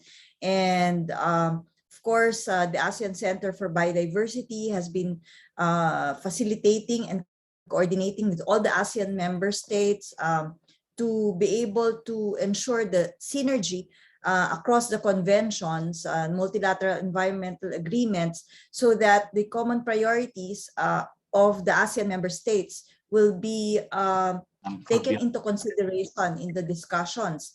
And as we have seen, wetlands is a very important ecosystem that that is, you know, vital to all the ASEAN member states, as expressed in this forum. And so I think there's a lot of information that has been made available to everyone that we can integrate into the discussions towards the adoption of the global biodiversity framework, where we can see a lot of synergies between Ramsar and the Convention on Biological Diversity. Also, there's also a lot of opportunities that we have seen because of the crises that we have been experiencing. There's a lot of opportunities to highlight the important role of wetlands. It needs to be a cross-sectoral. There has to be some cross-sectoral collaboration. We need also the greater participation from the private sector and the finance sector. Recognizing that, if we don't protect our wetlands, if we don't take them into account, it will affect the investments. And then for cross-regional coordination, although we are facilitating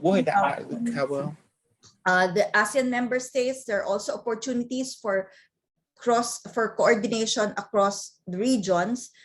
We have actually just signed memorandum of understanding with the Amazon Cooperation Treaty Organization. Those who are the countries that, of course, are also trying to protect the Amazon basin, and it's good to be able to exchange experiences across regions as well, between ASEAN and the Amazon countries. And I think that's also something that we can explore with small island developing states as well, and that's something that we can we can maybe move further and work on, especially with the intervention from Her Excellency from Maldives. So I think that's in a nutshell my response, to give the others some opportunity to respond as well. Thank you, Ambassador Isa. Thank you, Dr. Lim. I invite Mr. Byom-Sik, the advisor for Asia and Oceania, particularly on the question from our colleague from Maldives, and also the possible contribution of ASEAN in the discussions and in the setting of the agenda with respect to the Ramsar COP. Okay, thank you very much, Ambassador. And I just wanted to say, yes, the COP, this is a COP year for the Ramsar Convention on Wetlands. It's going to take place from 21 to 29 of November 2022 in Wuhan, China. And we talk about what is ASEAN's contribution, but if you really look at it, ASEAN has been a huge contributor to the Convention on the Wetlands. They have done so much in recent years, and the progress has been very, very remarkable. As I think Dr. Su Liang has mentioned in his presentations, actually ASEAN is one of the very active region in terms of the regional initiatives. There's actually 3 or 4 initiatives that's going on around the region, and ASEAN members are actively involved in different kinds of regional initiatives. And of course, we have ASEAN Center for Biodiversity that's putting the ASEAN member countries together to work on wetlands conservation. But of course, there's, I think, probably 2 areas that I think that we could enhance actions. And I think the first one is the understanding and knowing and monitoring the wetland extent in the region, nationally and also regionally in ASEAN countries. And I think this is very important. We receive this information and provide it for our convention as well, but as well as for SDGs. And so the number of wetlands extent or national wetlands inventories has been low, which has been noted by some of the speakers today. So this is an area that we could definitely work on as a regionally cooperation. And also second part is the number of Ramsar sites, or the wetlands of international importance. There's 53, it's a remarkable achievement. Yet I think compared to other regions who have been doing this for a longer period of time, this number is relatively lower than those. And I think there's a room for increasing the number of Ramsar sites, and of course space for ASEAN-wide cooperation or Asian-wide cooperation is there. The Secretary is working very closely with ASEAN Center for Biodiversity and trying to figure out how we can better support the contracting parties on the region. Before I go, I just wanted to remind one thing. For the COP year, we have a regional consultation for Asia and Oceania. This will take place in April, and I very much look forward to an active participation by ASEAN Center for Biodiversity and also contracting parties in ASEAN countries for the regional consultation. Thank you. Thank you, Byom-sik. Perhaps before I give the floor to our colleagues, maybe they can also take on board as they consider their final remarks.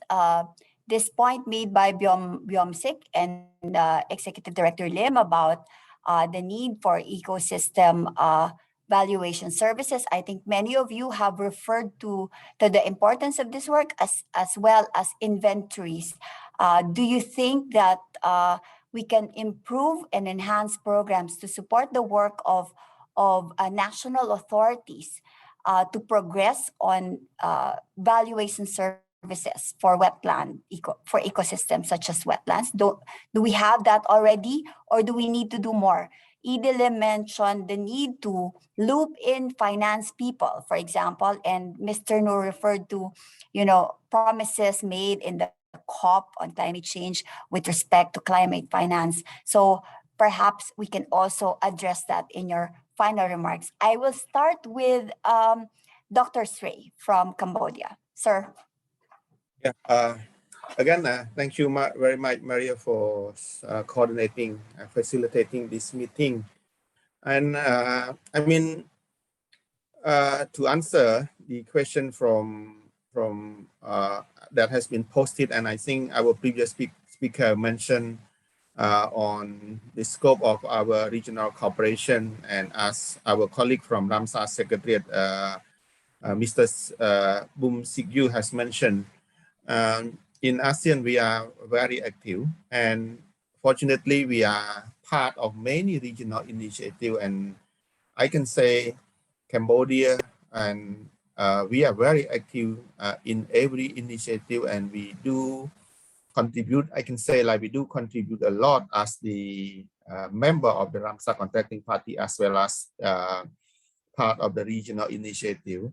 And but to strengthen our cooperation, we also need to strengthen our national commitment to the conservation of wetland.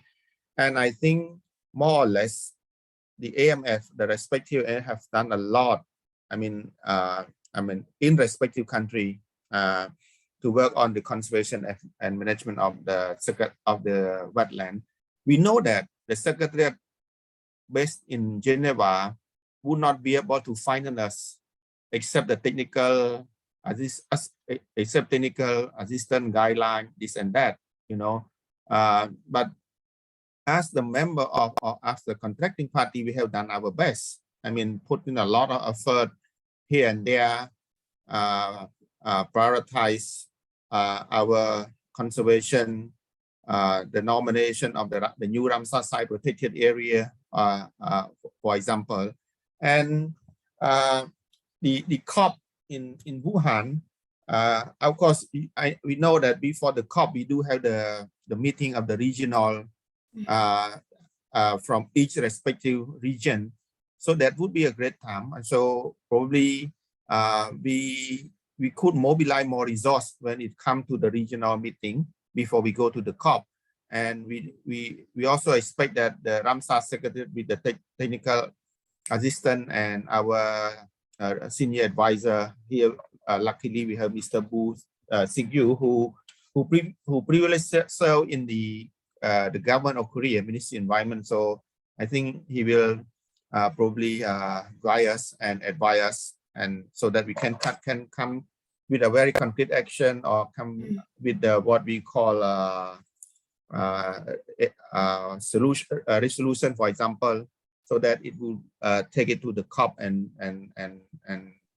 discuss and adopt on that. So probably that is the final word from me, because I don't have other speaker who might say something. Thank you very much. Thank you. Thank you, Dr. Sway. We now invite Mr. Patitay to speak. Sir, you're on mute. Would you like to unmute? We can't hear you. Thank you very much for your get me comment. Is the Lao PDR.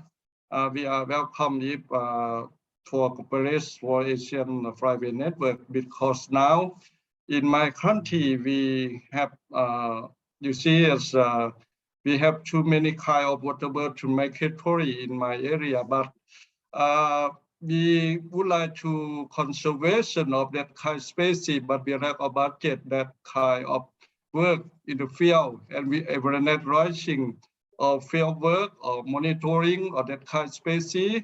If Asian private network or Lamsasai, they thinking for that kind of allow PDR important area for migratory birds for migration in the every year. Could you to consideration to support and for we will conservation that kind of species, because some kind of species from coming from my country for endangered species, and some kind of species important wetlands species in my area. Thank you very much for my comment and suggestion. Thank you very much. Thank you. Thank you, Mr. Patitay. I give the floor now to Mr. Zoom, to be followed by Mr. Noor. Thank you very much. Thank you.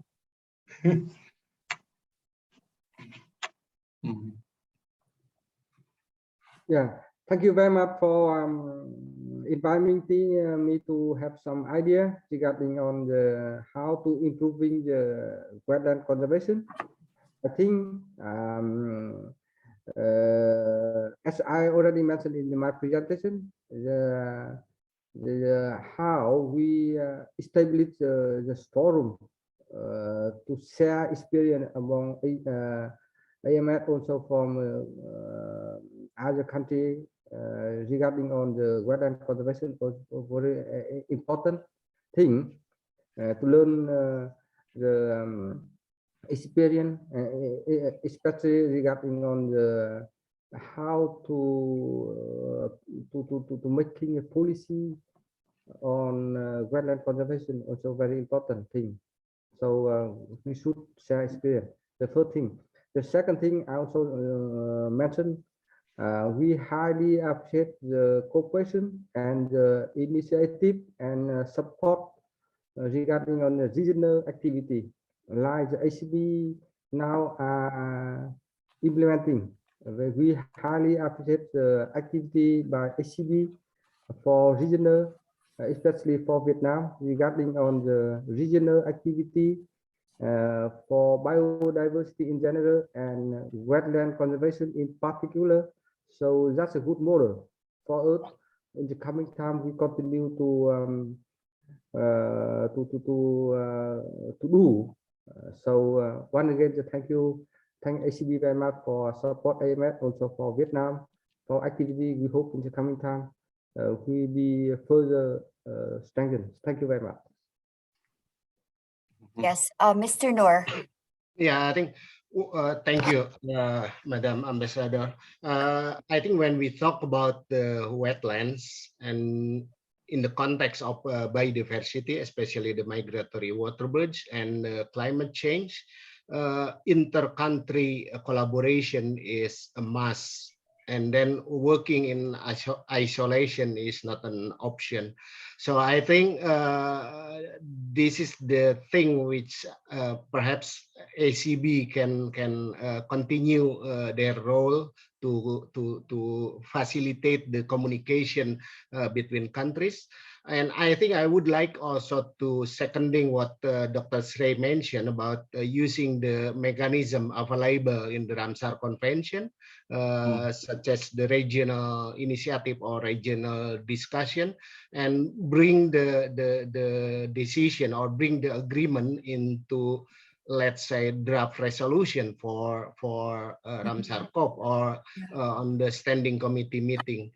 Perhaps I'm not quite sure whether it is possible to bring the ASEAN as the convener of the draft resolution, but at least perhaps we can ask one country on behalf of ASEAN of bringing the agreed resolution to the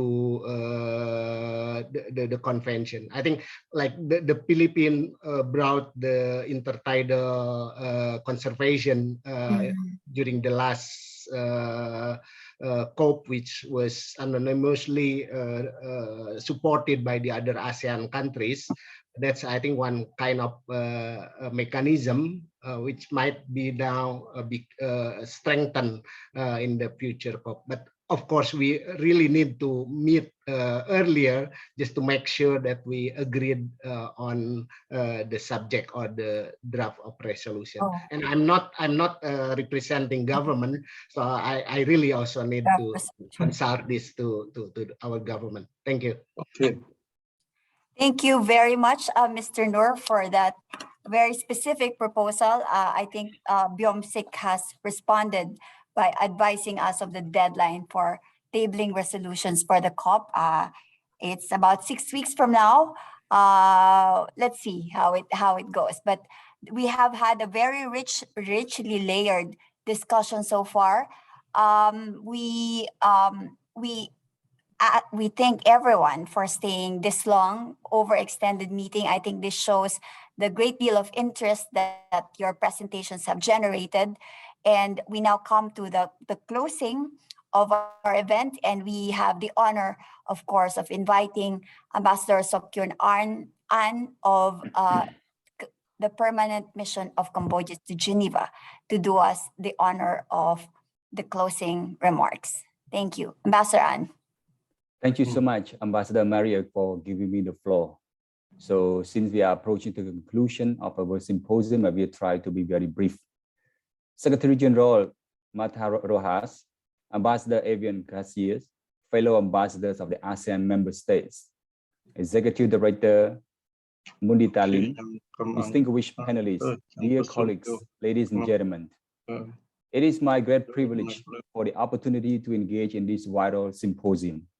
Allow me to commend this timely and meaningful initiative organized by the Permanent Mission of the Philippines in Geneva in close collaboration with Ramsar Secretariat and the ASEAN Center for Biodiversity, with a view to supporting the global campaign to underscore the values of wetlands for a sustainable and prosperous future. The importance of actions for the wetlands was recognized by United Nations General Assembly last year, which designated the 2nd February as the World Wetlands Day. The celebration is indeed an opportunity to engage all stakeholders at all levels, as we are witnessing today, to strengthen and multiply actions for wetlands, whether they are exchange of experiences, awareness-raising efforts, restoration or conservation campaigns, and fundraising and funding streams. I would like to thank all panelists for the insightful and valuable experiences, including the sharing of best practices.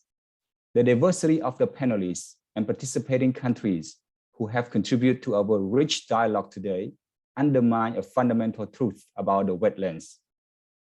That is a truly common challenge for all. We are all cognizant of the urgency of this hurdle and measures needed. In the interest of time, let me highlight 2 issues emerging from our discussion today. First, climate action must be part of the equation if we are to protect and restore wetlands. Many countries have recognized the linkage and outlined strategies to conserve them in their national adaptation plans. The special edition of the Global Wetland Outlook of Ramsar Convention also offers useful lessons for wise use and protection of wetlands, which need to be part of the delivering climate response. Second, wetlands are integral to the realization of the SDGs. Unfortunately, the COVID-19 pandemic has threatened the hard-won progress in the SDGs, especially the global partnership. Thus, there is a clear need for concrete multilateral solutions based on unity and solidarities across borders for the good of humanity. Excellency, ladies and gentlemen, this year's Cambodia chairs ASEAN under the theme ASEAN ACT, addressing challenges together to foster socio-economic recovery, to address regional challenges, and to enhance ASEAN contribution to regional and global peace, security, and sustainable development. One of the priorities under the chairmanship of Cambodia is to enhance health, well-being, and social protection for the people of ASEAN. It is indeed aligned with the theme of the 2022 World Wetlands Day, Action for People and Nature. Wetlands underpin economic development, human health, and well-being.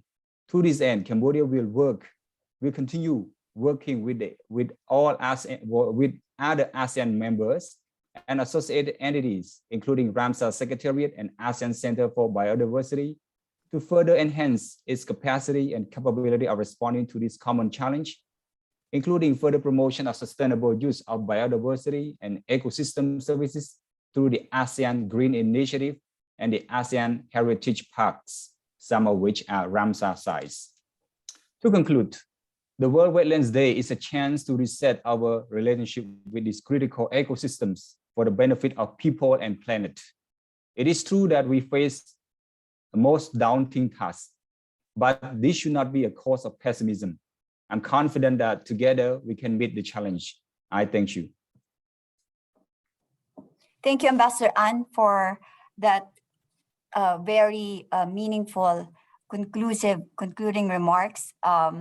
We hope that this symposium has succeeded in facilitating this conversation between actors in the region and also actors in Geneva. As Ambassador An mentioned, we have refreshed, in a way, our understanding of multilateral solutions that are in our hands, that leverage, regional partnership and institutions like ASEAN Center for Biodiversity and the engagement of national actors and authorities. So it's been a very good, a very enriching conversation for all of us. We thank everybody. We thank all the members of the panel for bringing such wealth of insights and your national experience to this discussion, and all the participants for staying with us throughout this symposia. And with that, we have come to a greater understanding that wetlands are our shared responsibility. And to end this event, we will be showing a short 2-minute video campaign produced by the ASEAN Center for Biodiversity. And I think Secretary General Rojas mentioned at the beginning that ASEAN sets an example for multi-stakeholder engagement. And I think this campaign, which shows celebrities in Southeast Asia supporting the work of biodiversity conservation, using the power of their influence in a call to action for support from the public for this important cause. I thank everyone for sharing your precious time with us, and wish you all, on behalf of the PR Ambassador Evan Garcia of the Permanent Mission, and my colleagues and the team behind this event, and colleagues from the ACB and the Ramsar Secretariat, we wish you all a good day and good evening, and thank you very much. Salamat. Maraming salamat sa inyong lahat.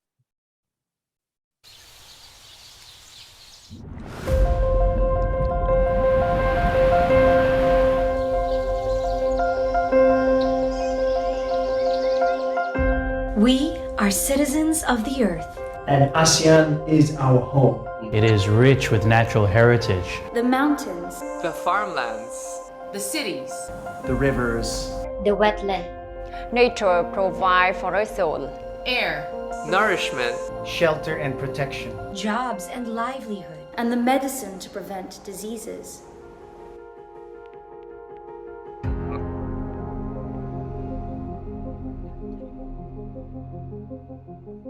But humankind has taken more than nature can provide. What was convenient for us has become harmful for all life on Earth. We have caused a crisis that is slowly destroying nature, affecting us all. It is time to set things right. We can still mend our broken relationship with nature. And with each other. Plant native trees, regrow our forests. Maintain the natural fertility of our soils. Stop destructive fishing practices. Keep our waters free from litter. Harness the power of clean energy. Become responsible tourists. Respect local culture. Design greener cities. Foster sustainable communities. Saving biodiversity means saving lives. To secure our future, we must nurture nature. For our only home. Why wait for the next crisis to happen? It's time to act now. For ASEAN. For biodiversity. For nature.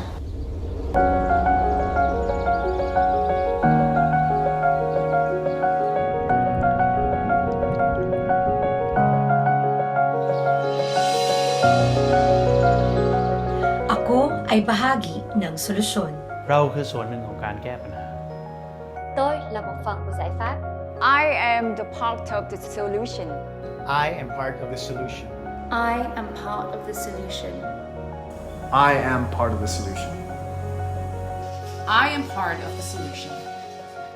I am part of the solution. I am part of the solution. We are part of the solution. Are you?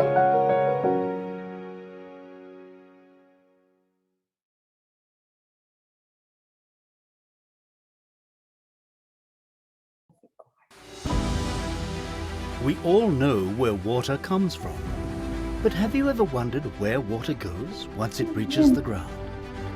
Although it might stay still, water never stops moving through the earth. When water meets land, they merge together. This union is called wetlands. Lakes, rivers, swamps, floodplains, estuaries, mangroves, peatlands, shorelines, coral reefs.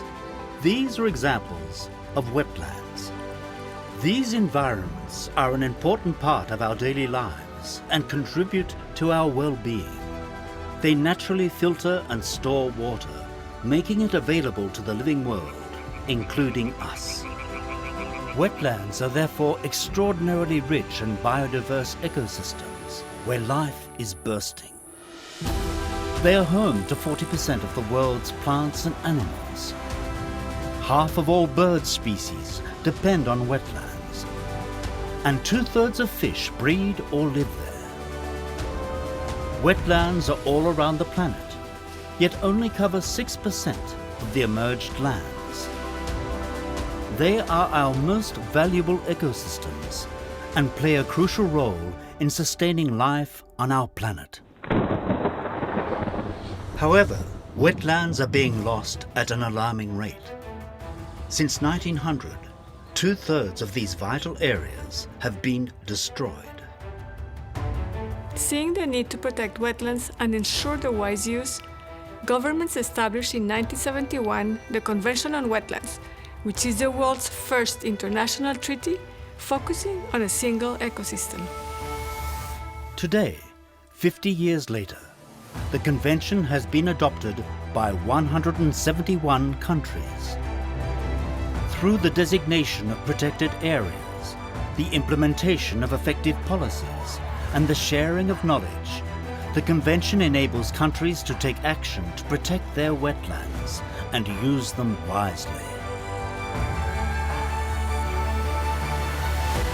Wetlands provide clean water, essential for human consumption and production of food. They protect us from storms and floods. They store more carbon than all the world's forests combined, making them critical for addressing climate change. And importantly, more than 1 billion people living in cities and rural communities in all countries of the world depend on wetlands for their livelihoods. We cannot afford to lose more wetlands. They are a powerful nature-based solution to the many challenges the world is facing. Taking action now for wetlands is foundational for creating the future we want. Over the past 50 years, the Convention on Wetlands has helped us better understand the value of these precious ecosystems. Through increasing awareness, knowledge, and action on the ground, the Convention provides a clear way forward for taking action for wetlands. Wetlands protect life. Our future depends on wetlands.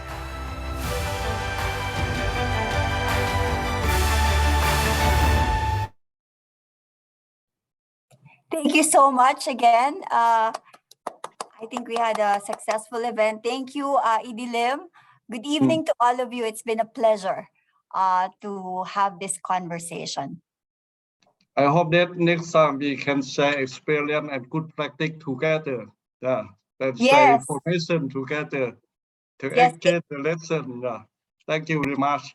Yes, I for- think this was a good for first everything. opportunity, and Biomsik will send all of you, will bring all of you to Geneva for the Thank you. conversation. Thank you very much. Yeah, okay. Thank you very Bye. much. Bye-bye. Thank you, ma'am. Thank you very much. Bye. Thank you. Hope to see you again. Thank you very much. Thanks. Okay. Thank you so much.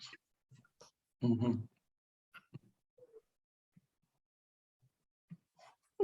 Daming mga riders.